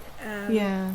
So yeah, I know it's a bizarre question, but Well, no, I mean, one for reminding. Yeah, and I think it needs to be said, and there's a lot of there is a lot of power in those reviews, and you do have to take the good with the bad. And it's, there was a book that came to mind when you asked me that, and I was asked to review it, and I was sent a physical copy, and I thought, oh, that's fantastic, yeah, I'd love to. And I didn't finish it. I couldn't finish it. It was, but I am never going to give an author a bad review, because that author put a lot of work into it. And, when you get to that point where you're going to publish your book, there's a lot of pride there. And because you know the struggle that it took to get to that point. And I would never want to diminish that in an author, that it's so, and I politely wrote them back, and I said, I don't feel comfortable putting a review on, because I don't think a quote-unquote bad review does anybody any favors, and I don't think it's right. So I would have preferred not to review it, because, I give good reviews. When I like a book, I'm going to talk about it. I'm going to give a good review, but I will never badmouth, another author. The other thing I've noticed, and it troubles me, is that particularly some reviewers, if it's an indie publish or a self-publish, they tend to be so much more harder on those authors than maybe what they would be if it's a traditional publisher. Yes. Because I think it's almost like, oh, that's a traditional publisher, there's our stamp of approval instantly. And I think that there's kind of like, it's an unfair balance. So you're almost like fighting uphill from the very beginning, because people look for that stamp of, oh, that's a Harlequin, or that's a HarperCollins, or that's a Pan Macmillan, so it's going to be good. Because that's what they have in their minds, is the only way that a book can be good is if it's been published by one of those companies. Yeah. And that kind of worries me, because there will be authors who will think, oh yes, I've done it, and then they see that these particular set of people go and they do that, and it discourages them forever writing a second one. Or it puts them completely out of the business, because they're like, well, I'm never going to be with a traditional publisher, so I'm not going to continue writing. And I've heard authors say that, and I'm like, oh god, no, don't ever let somebody put you in the position where you feel like you can't write just because they haven't liked your book. Yeah. And I've pulled, I think, a couple of authors back from the brink, because they said, well, this person didn't like my work instantaneously, they never read a word I'd written, but because I wasn't with a traditional publishing house, they purposely went out and wrote bad stuff on all my books. And I just think, how horrible is that? Yeah. And that's why I think it's somebody. Yeah, it's important, and I mean, I'm noticing that indie books are getting a lot more face time, really. They're getting out there more, and people are realizing that is not the case. Just because you're not published with, Macmillan or Simon & Schuster or whoever, it doesn't mean that you can't write just as good as any other author. And like I said before, it shouldn't matter how it's published, because that is not how you should judge a writer's writing. You should read it regardless of where it's published, and decide for yourself on the story, not based on where it's published. Exactly, and I think if we can encourage more readers along that mindset, we will see a much more sort of inclusive environment for everybody, and a much more broader sense of the written, like the writing. So like I try and say to people, like, I know I haven't gotten an agent. And I know with the dyslexia, the chances of me getting an agent are really, really slim. But I keep saying to people, you never know what's around the corner. Exactly. Like, yes, you've got an uphill battle, but you know what? People will respect you more because you've gone through an uphill battle. Yeah, exactly. So don't let the first hurdle be your last. And I think that supporting each other is really important. And I think that's almost being forgotten for so long too, because Right. mainstream authors, once they've made it, they kind of just focus on their own careers and the people that they're doing table talks with and the panels with, and they forget about the indie authors that they maybe spent time with, talking to and doing stuff with. Yeah. We should never forget that our community is wide and vast. Right. And we need to be that kind of... Every one of us needs to be an example to the next. Oh, absolutely. Yeah, and that I've been working on that myself. Like, I don't leave a bad review if I know it's not a book that I can finish. Right. I just say politely to the author, like, I'm really sorry, I just couldn't do it. Yeah. But if somebody offers me an arc, I take it. And even if it's something...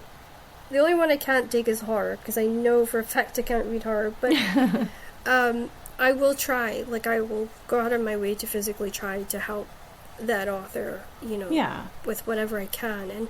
And I think, especially if we have podcasts and we have ways to reach more people, then we need to kind of try and reach out to more independent authors and say, hey, if you want a helping hand, or if you want to be on the show, please feel free to reach out, and I'll invite you on, and I'll schedule on. Because I think if you're doing podcasts and stuff, people are more slightly aware of you.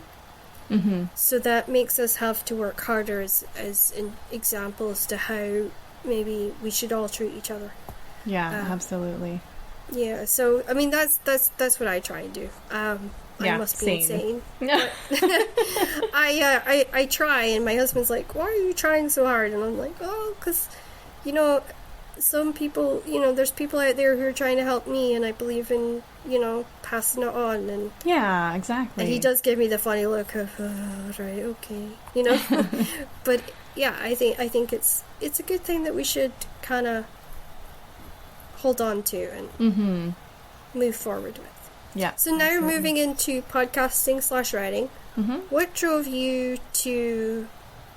Well, I know you've already explained this, but what drove you to create your podcast? What do you feel made it that bit exciting for you to do it? Well, just going back to what you were saying is wanting to sort of, I guess, pay it forward. I've had a lot of writing community friends that I've made, and they've been helpful and supportive, and I've learned a lot from those people, and I want to turn around and do it for them and for others. And I think that no matter what stage of writing you're in, even if you're just at the very beginning, you may have learned something that somebody else doesn't know, and sharing that knowledge I think is so important, and being able to connect with each other, and so that we don't feel alone, like you were talking about earlier.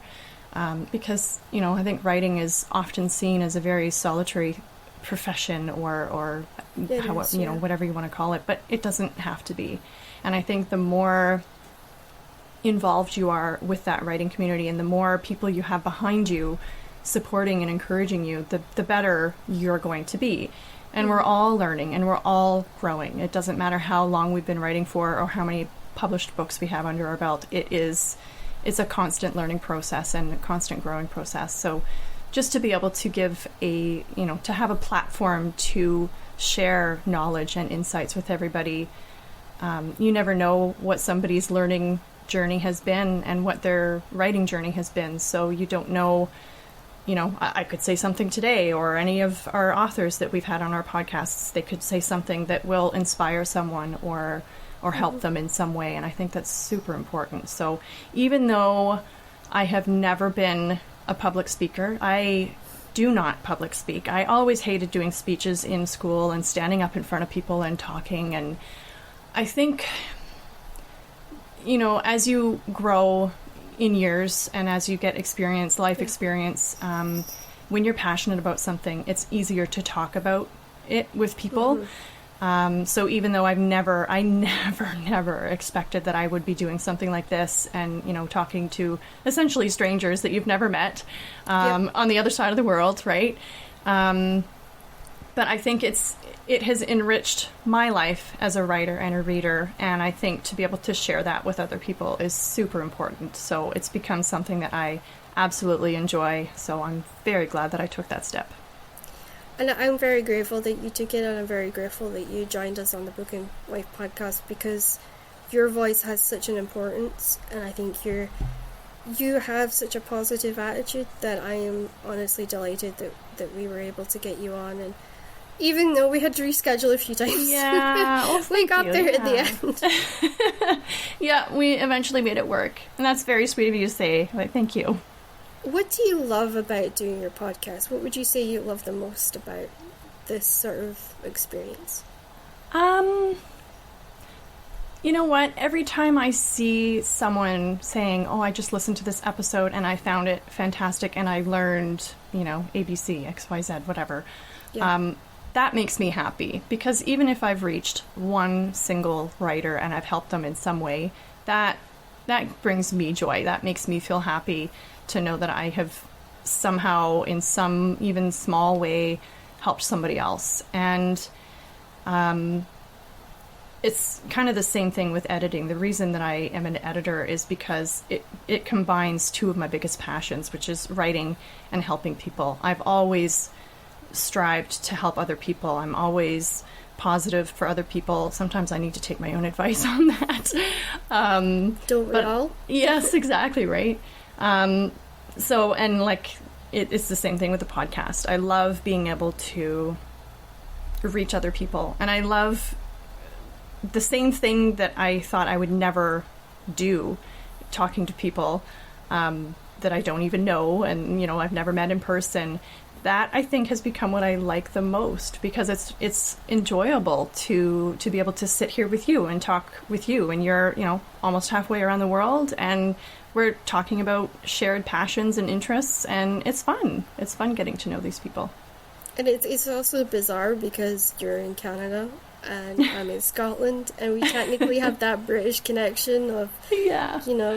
I have that with Australia too. It's so weird because people are like, "Oh, you're part of like the whole British thing," and I'm like, yeah.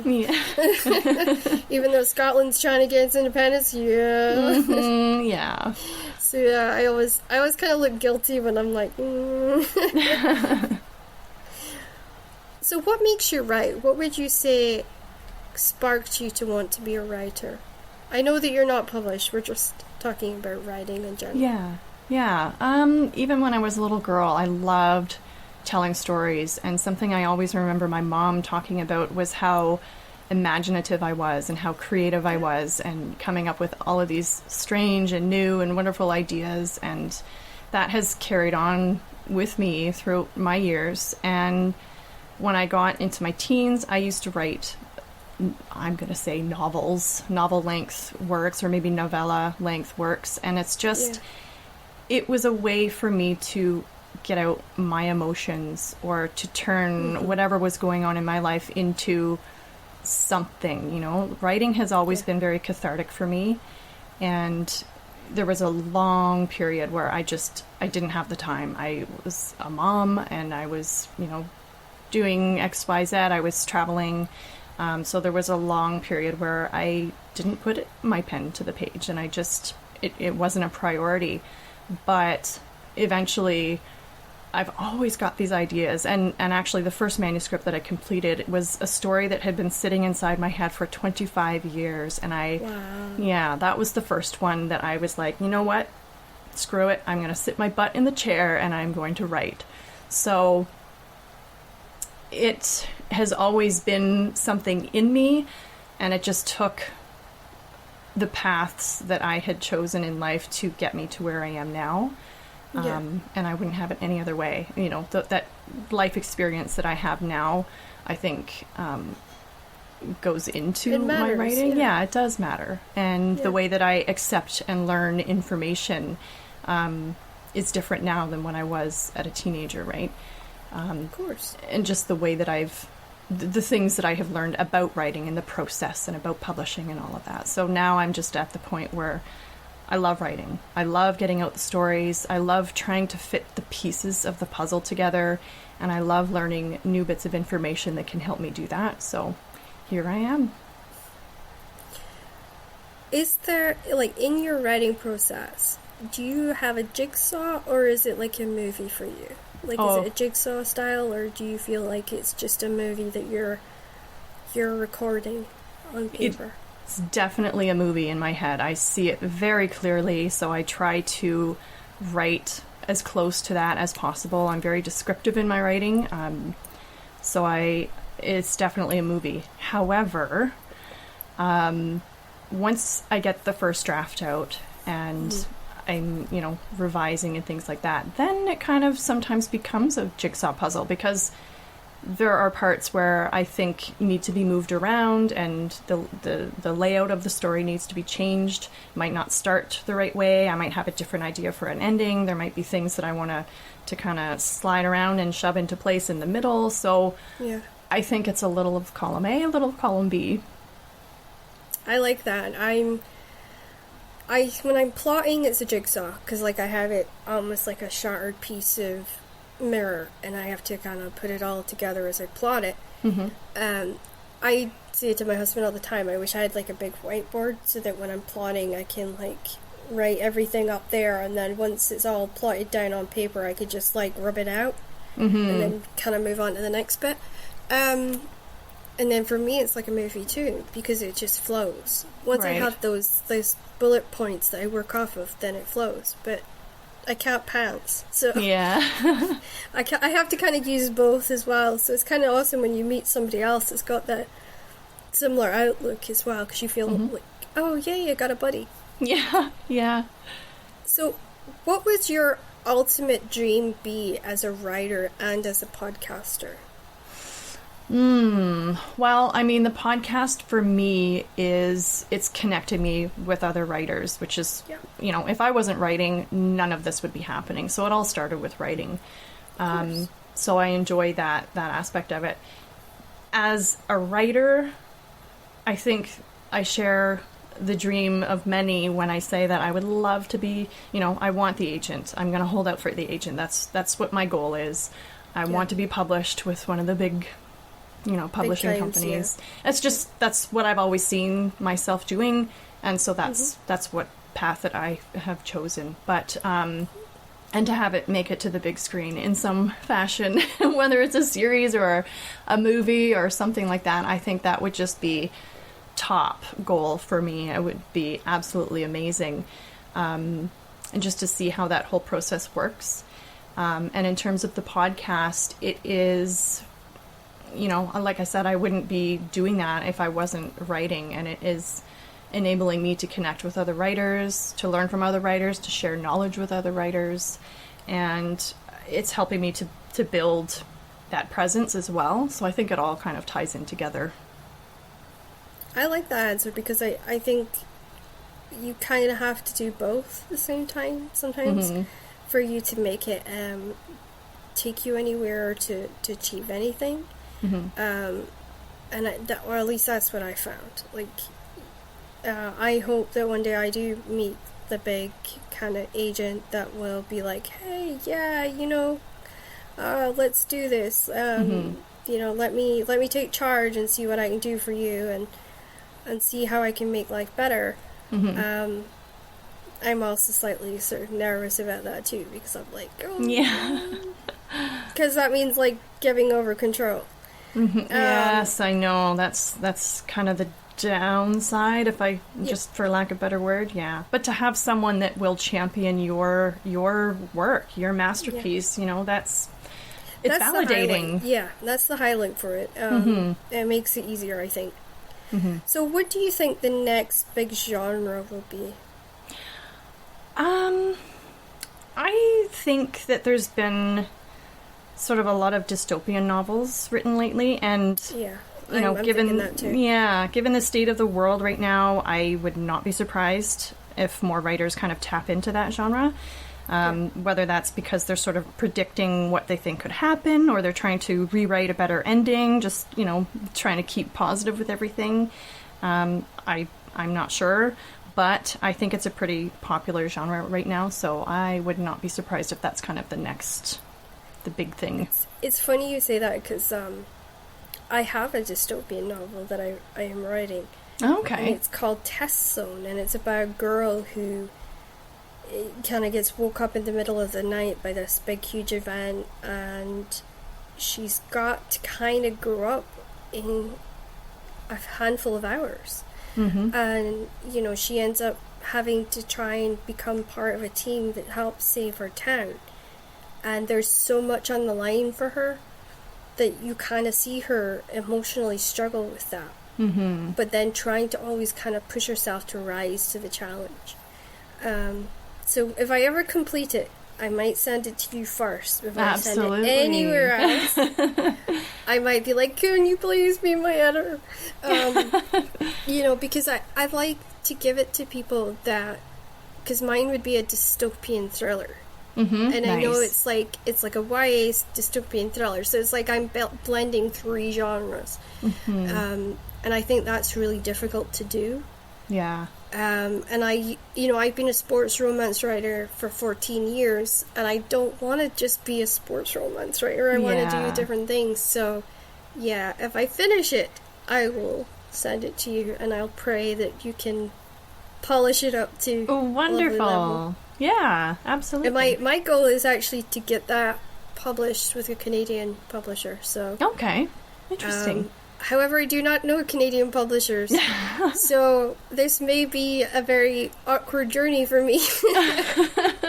You never know, though. There are lots of authors who publish outside of their own country, so there are definitely opportunities. Everyone says to me, like, why don't you publish in the UK? And I'm like, well, because UK, the biggest thing they look for is crime novels. Mm-hmm. And it's very difficult to kind of break out of that genre, or to try and go against the grain and try and get your book into a publisher's hands that isn't necessarily looking for crime.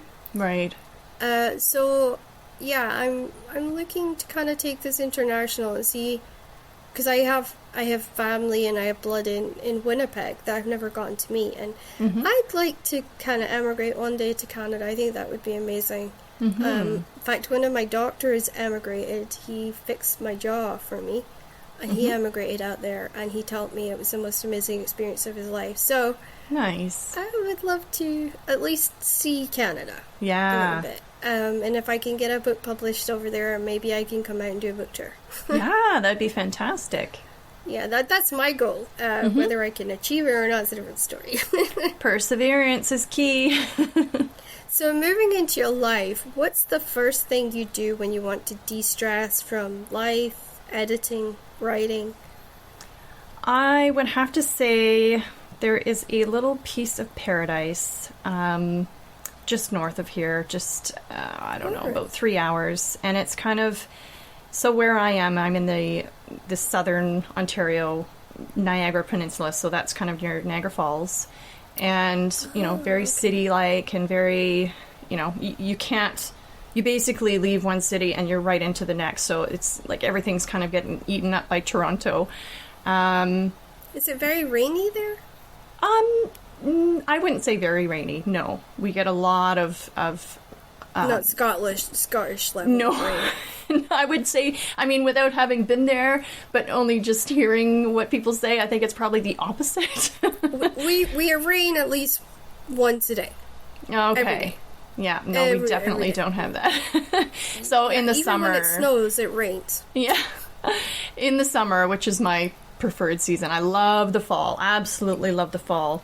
So do I. Love it, Oh, I love it, love love the it. fall. Especially here because there's just so many beautiful colors and just that crispness. And I love the pumpkin season. Yeah, I think Oh. that probably just sounded like I said Christmas. The crispness in the air. It did actually sound a little bit like yes. Christmas, and I'm like, but pumpkins. Yeah, Could no, you, pumpkin forget season. that? Yep, yeah. I also want to be in Canada too, because you guys appreciate pumpkin pie, and you Oh, appreciate goodness, all the yes. things of pumpkin. Oh, yeah. Where I live, nobody likes it, and Aw. I'm like, huh?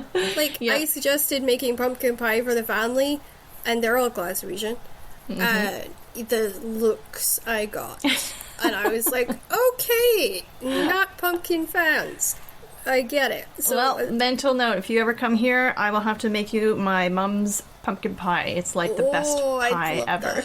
Because, like, I had spice pumpkin, like, I go mad. Soon as I know spice pumpkin lattes are on the menu at Starbucks, we have one 10 minutes along the road, and I'm like, Ian, we gotta go to Starbucks. Yeah. And he's like, oh, let me guess, pumpkin season. And I'm like, yep. Yeah. And then I literally found it on Amazon. You can buy the pumpkin syrup. Yep, I've done that. £10. £10. And I was in heaven for like 3 months. Exactly. But aside from fall, I am very much a summer gal because I love the hot weather. I absolutely despise winter. I don't like snow. It might be pretty on like the first day, but I do not like being cold, so I prefer summer. Yeah. Yep. So in this little slice of paradise, it's very private. It's I'm surrounded by nature. There's nobody else around, and I just absolutely love it. And being there is so peaceful, and it just kind of, it helps me de-stress. It helps me forget about everything that's going on in the world and just be. And I love that. And that's my favorite place in the world. It doesn't matter how far I travel. That is number one for me. I love that. And if you ever come to Scotland, I will take you everywhere.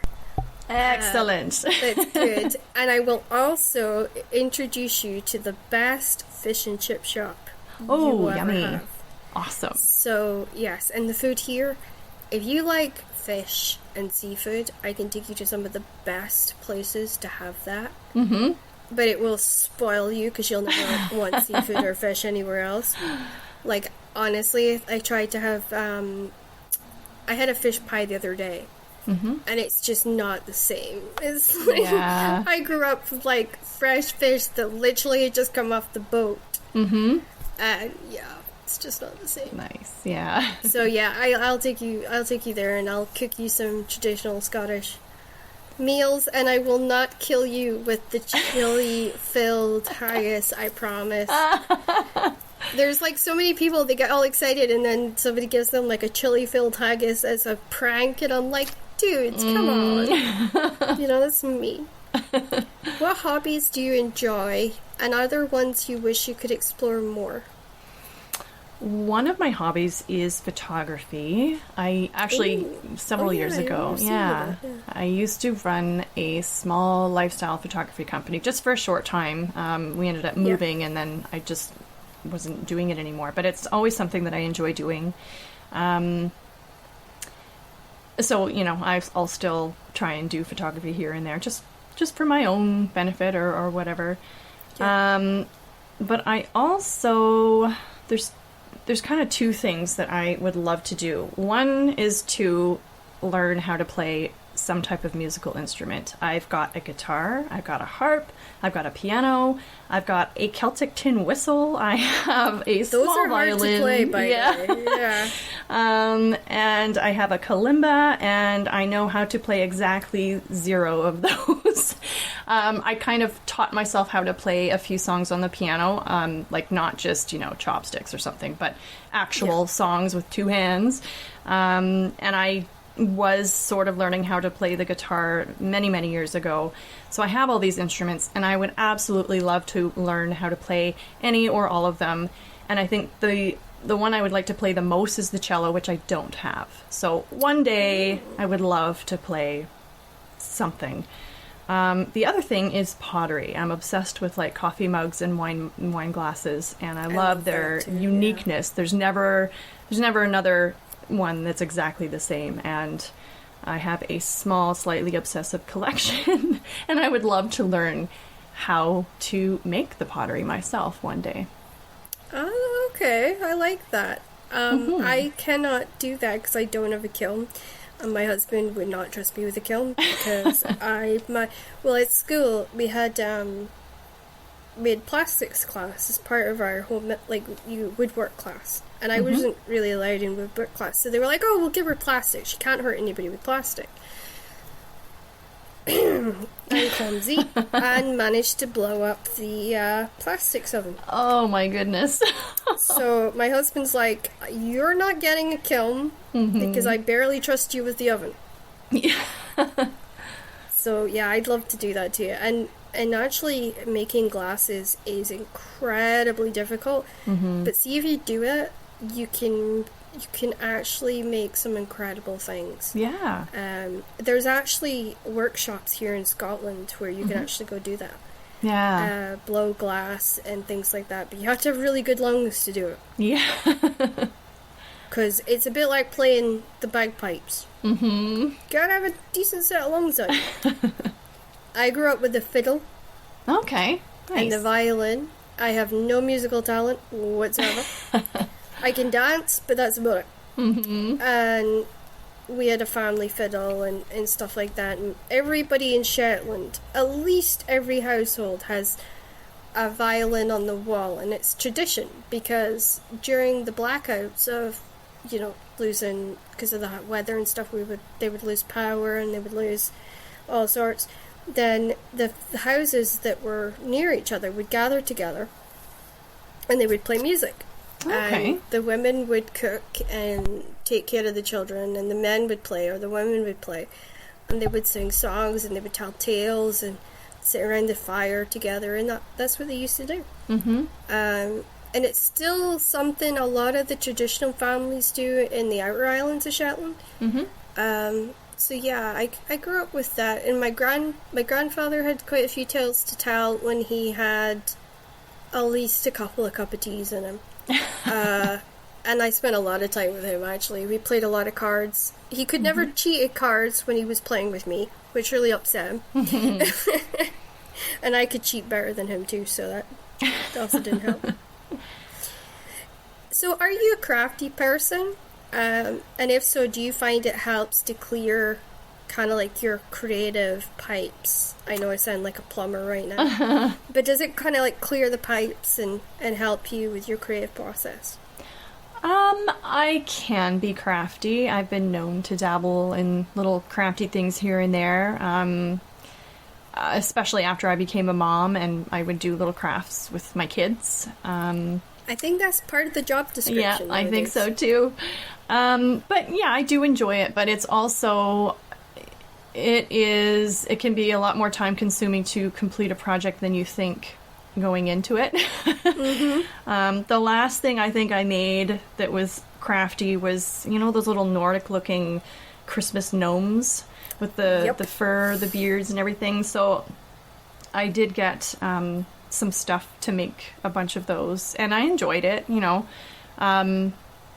but I think crafting for me, it's not something I could do all the time. I really have to be in the mood for it.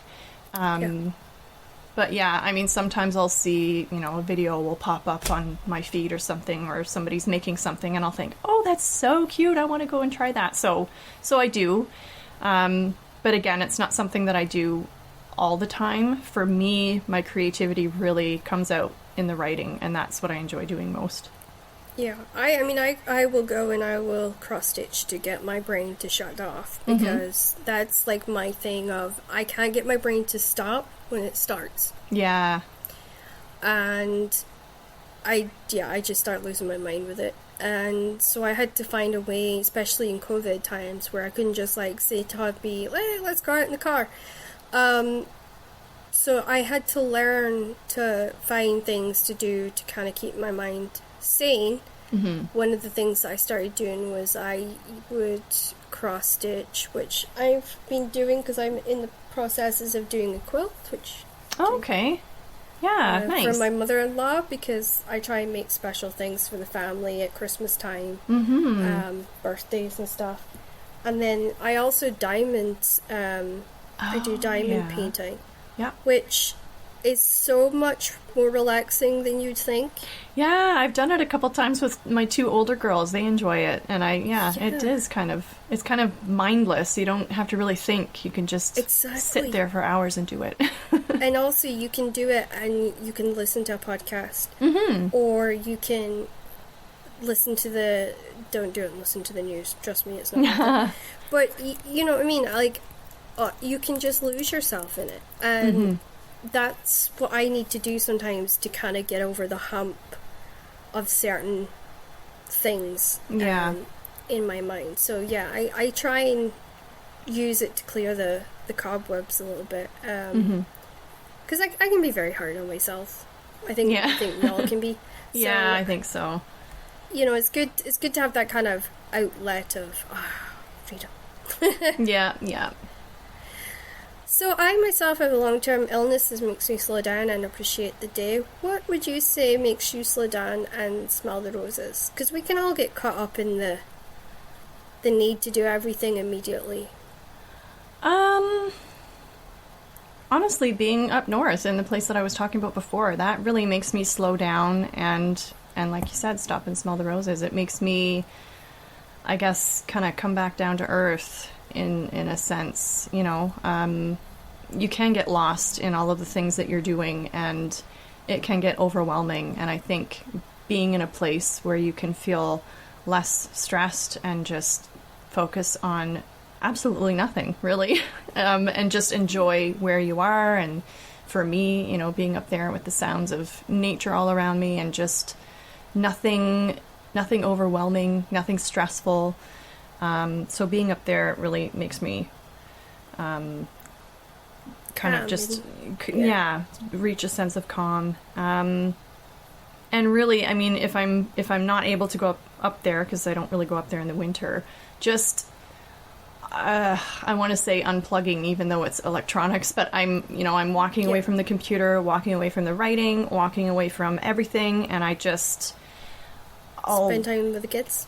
Well, aside from that, yeah, I mean, we enjoy going for hikes and things like that, so that is something that is walking away from like the professional aspect of life, because there's 5 of them. They do often bicker, so I wouldn't say it's exactly 100% stress free. I can imagine. Yeah, but like you said, at night either I read, a lot of the times that's what I'm doing is reading, or I'll play like a word game or something like that, but every once in a while I'll binge something, a show, just to completely forget about everything else that's going on and just get involved in a show that I enjoy. So that just kind of makes me calm down and de-stress. That's a really good answer, because I think, as like I know for myself, like I get to that point where I'm like, and if I take on too much, my body's really good at just going, nope, yep, your ass is gonna be in bed for 2 days. So I in a way I'm grateful for the condition, because it does remind me to just take it easy and not push myself too hard. But at the same time, it's very frustrating because I have to keep changing my life to suit it, which I don't like. So yeah, it's a good lesson or two. Yeah. So where's your favorite place to curl up during the day to read? Is it like the garden? Do you like to go to a cafe or a reader's nook? Where do you like to go to read? I love my backyard. I have a patio there, and it's kind of surrounded by trees, so it's more or less private. I like to sit there at my table and with a glass of wine or a cup of coffee if it's in the morning, and read. And just, again, like I like the sound of the birds and that kind of thing. So there'll be little chipmunks and squirrels running along, and just, it's just an enjoyable place to be. So of course I can't do that in the winter when it's snowy and cold, because if it's like, I think 17 degrees Celsius is my line. I don't really enjoy it when it starts to cool off. So curling up on the couch in front of the fireplace in the winter. I like that, because for me, like, I can't do cold. It hurts so bad with the arthritis. It's awful. Which is kind of why we're wanting to move to harder climates at some point in my life, because it will make a huge difference. Right. But yeah, I understand that better than anybody, particularly because, you're just like, damn it, I'm cold, don't like this. So yeah, no, I'm totally with you on that one. Now on to the word game. Now, the word game was inspired by a theme of words of where I imagined meeting you. Mm-hmm. And I imagined us on a cruise. Okay. And the author, it's called the Romance Cruise, and it's when all romance authors get together. Uh-huh. And they go on a cruise. Okay. So that's where I got this idea from. So some of the words is some of the ports I imagined as walking along the streets, giggling and laughing, talking about books, and looking at antiques and, lovely dishes and things like that. All the things that us grown up women like to do. Yeah. So yeah, that's where the words came from. So your first word is port, and that is from port the drink, not port the place. So, and I'm answering with the first thing that comes to mind. First book that comes to mind, or first word? Or TV show. We do TV shows too. Well, I'll do a little bit of both, because the first the first thing that comes to mind is Outlander, because they talk about port. Yes. Of course, it has to be Outlander. Your next one is romance. The first book that comes to mind is a book that actually is releasing today. It's called Not Your Basic Love Story by Lindsay Maple. I just did the promotional stuff for it. Nice. Yeah, I saw that she was on your podcast. Yeah, and it was funny, I bought it and I pre-ordered it, just like I've actually pre-ordered the Moonshine one. Oh, good. It's not out here until the 15th of September. Mm-hmm. So I don't know if it's like country or whatever. So I actually pre-ordered that today. But yeah, like I had it pre-ordered and I'm like, girl, I will shoot it everywhere. I will promote it for you, not a problem. And her book arrived today, so I have another round of promotional stuff that I'm going to do with it tomorrow. Wonderful. Give it a nice fancy teacup and stuff, and just give her that extra love. Yay. That she's earned it, Yeah, oh, for sure. So next one is desire. It's a harder one. It is a harder one. I think just like basically any Harlequin romance book cover comes to mind. Like nothing in particular. I don't read a lot of books that the main focus is desire and all of that stuff. So I don't know that I can think of one right off the bat. I actually had one in my head, and it's one I recommended to you earlier. I don't know if you've written it down. It's called Into the Dark by Fiona Cummins. Yeah. Because there is this, like, thin level of desire for, like, they all desire something. Mm-hmm. Mm-hmm. And that sort of translates through the entire book. So I think that would be the one for me that kind of sticks out. Mm-hmm. Next one is flowers. Because I always imagine, like, big bunches of flowers in Europe as you're walking along in the marketplaces and stuff. I have not really been to like Europe. I have spent a lot of time in sort of England, Scotland, and of course LA. So I always think of like lots of flowers in the English markets. Well, in the European markets. Well, two things come to mind, actually. The first thing that came to mind is the cover of The Husband's Secret by, I think it's Liane Moriarty. I think that's how you pronounce her name. And now that you were just... I've heard of that one. Yeah, she's a pretty, I guess, big-time author. So I do have that. I have started it. I have not finished it, but so far it's really good. And the other thing, just because you were talking about walking around and seeing flowers in the markets, is I just had Notting Hill come to my head, the movie. I like that. Yeah. You're going to have to tell me the name of that title, because I am, like, searching for it right now. I'm like, oh, I gotta find it. The Husband's Secret? Aha. Yeah. Right, I have got it now. Perfect. It is on my TBR. That's the worst thing is, like, I do these, and then Ian's like, and how many books is on your list today? And I'm like, I don't know what you're talking about. And he's like, really? Because I can see you've ordered 30 books. Mm-hmm. So, yeah. No, I love that. And I love the cover for that. That is so pretty. Yeah. That's literally the first thing that came to mind when you said flowers. Yeah. Oh, you totally got me. I'm such a whiz, though, on that kind of stuff. Okay, what about Bath, which is a place in England and was home for Jane Austen? Yes, I actually did just a teeny bit of research on that because some of my ancestors are from like the Somerset County, very that's cool. like in that area. So, and we're talking like Victorian and before. So, because my first book was, or my first finished manuscript, somewhat took place in the area, that's the first thing I think of is my own manuscript. But no one's going to know it. Oh, then no, of course. We're going to get it published. It's One day. Huge. It's going to be huge. I think of, this will be an author you've never heard of before. She inspired Jane Austen, and her name was Mary Bunton, and she wrote a book called Self-Care. Mm-hmm. And the humor in that book, in the sarcasm in that novel, and the way that novel was written. She's dyslexic, by the way, the writer. You can tell when you're reading it. Mm-hmm. She was the actual main inspiration for how Jane Austen wrote her novels. Okay. But nobody knows who she is. Mm-hmm. She came from Orkney, which is a Scottish island. Yeah. And so she was a bit of a taboo because she was a female writer. Yeah. And she was also a wife of a pastor or a churchman, minister.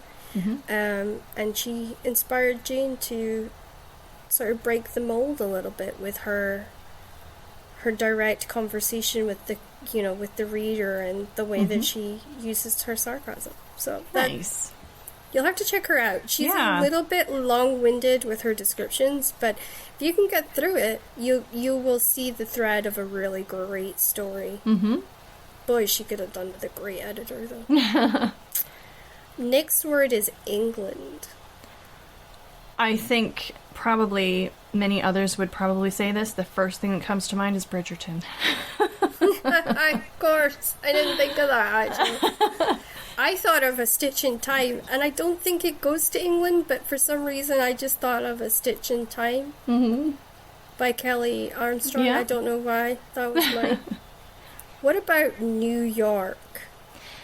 A book that I recently read, and I interviewed the author. Her name is Hannah Orenstein, and the book is called Meant to Be Mine, and it takes place in New York. Again. Yeah. Of course.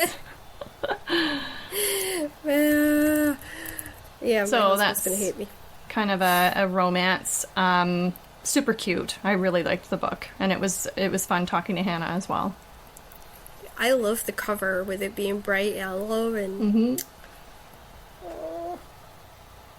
my allowance my husband gives me is totally going to be disappeared by the end of this conversation. I'm going to be like, Yeah, I love that. But it's good because it's like I get to read all these awesome books of people I've never heard of before. Yeah. So I love it. I love it. For me, New York, I had this kind of... There's this weird Sherlock Holmes series, and it's not Sherlock Holmes. It's his niece and the granddaughter of the vampire hunter. Oh. From Dracula. Oh, I've forgotten the name now. So it's written by a woman called Colleen Gleason. Mm-hmm. And she was just on, which is probably why it's still in my head. And her series is so funny. And it's a thriller. Mm-hmm. It is so funny. And you just get so absorbed because it's so different. You've got these two characters who... It's the Stoker and Holmes series. Okay. That's it. And it's funny to me because they just don't get along, but they have to get along. Mm-hmm. So it's like the female kind of, like, way they bash their heads, and they've got to solve all these mysteries, and then people are trying to kill them, and they're trying to survive. So it is really good, and I did a 5-star review on it. Nice. So yeah, I highly recommend hers. She has just done a whole new cover. They've all got new covers. And yeah, they're absolutely amazing. And I was just looking on Amazon right now, and you can get a hard copy for 95 cents. Oh, like wow. 95 pence. So, like, yeah, totally recommend Nice. that. And it's only 5 books, and it's worth it. It's like, oof. Cool. Oh. Have to check it out. Yeah. Sometimes, like, you just get one there, and you just, like, you get lost in it. What about Paris? The first book that comes to mind is The Ballerinas by Rachel Kapelke-Dale. So that is, I believe that was her debut novel. It came out this year. I think it was this year. If not, then it was like late last year. And the reason I read it is because I'm in a book club for writers. So 4 times a year we meet online and we talk about, we kind of break the book down and we look at how the author did this and that and all of those things. So, yeah, that was a good novel. Incredible. Yeah, takes place in mostly Paris. I love the fact that the picture is ballerinas. Mm-hmm. And it's almost like ghosted. I love that. Yeah, it's very good. It's there's sort of like a dual timeline aspect to it. Some of it takes place in Russia, and there's just the ending is surprising. Like it's good. Oh, the paperback's not released here yet. Oh, okay. So it's only the hardback that's available. That's interesting. I like to look them up because you just never know. I think, and that's why I'm always like looking, just like when authors are talking to me, I'm like, yeah, yeah. I'm like, what was it? Like a magpie almost. So your last word, but certainly not least, is Berlin. I That's a would hard one. say, well, there's a lot of books I see out there that are in production now that take place in, like the World War I, World War II era, and lots of books like that. But there's a book that I bought a few years back. It's called The Things We Cannot Say by Kelly Rimmer. And I took it with me. I was donating blood one day, and I bought it just before that, and I had taken it with me, and I didn't end up reading very much of it besides the first page or two because it was over quickly, like the blood donation. It doesn't take me very long. And I brought it home. That is lucky you. I go for normal bloods, like they take blood off me quite frequently. Mm-hmm. And I'm there at least an hour. Oh, really? Oh, wow. Because they struggle to get a vein, and then I have no issues with my veins. My veins are popping right out on my elbows. Oh, no, I think because of all the years they've attacked me. Mm-hmm. And I call it vampired, right? Yeah. Because that's how it feels. Mm-hmm. When you're sitting there and they're like, okay, it's only 8 tubes today, Crystal, and I look at them and go, it's still 8 tubes. Like, yeah. And they're not small tubes. I get the big ones. Yeah. I'm donating blood on Thursday, actually, so I try and go as often as I can. I recommend that to everybody. Yes. I can't. Mm-hmm. So if you can go donate blood, please do, because absolutely. There's a lot of people like me out there that have very kind of difficult issues where we do have to get blood, but we can only get certain types of blood, and you never know who you can help because you never quite know what your antibodies are or the things that people might need, and you might have the answers to. Exactly. So yeah, I took that book, so I can't say that I read it, but that's the first thing that comes to mind. It looks delicious, by the way, because mine's has got like the 2 little kid shoes. I know, it looks so good. I will get to it. It is still on my TBR. Yes, that one is like, it looks like a must read. I must admit, it does. Yeah, absolutely. Yeah. So that is our podcast over, and I know that I'm going to be repaying the favor and coming over to see you on yours, Kathleen. And I am super excited. What's the date for that again, so my listeners can hear? Ooh. You'll have to edit this part out because I have to look it up here. Oh, don't worry about that. It's conversation, darling. It's supposed to sound like this. Let me see. That was my best attempt at a posh English accent, by the way. Well, I have you scheduled for like the middle of October, but in There you go, terms guys. of when you're coming out, when it'll air, let me see. Because this isn't coming out till February, so. Yeah. I believe it's around the end of November. Maybe we'll have some good news by then. You'll have to edit in, like, oh, Yeah. Crystal's got a book out, or something like that. But no, yeah. So I will definitely be sending you Testo. I may send it in chunks, but it will be worth it. Nice, yeah. And it's been such an honor to have you on. I love connecting with you. I think this has been an excellent couple of hours. Yeah. And that's the great thing. It's about having fun. And I can't wait to come on yours. Yeah, I'm excited. Not expecting any softballs on this one. No. Because normally people get me back when they get me on theirs. So I'm literally looking forward to it. And it's been awesome to have you on. Yes, thank you so much for having me. I've enjoyed our conversation.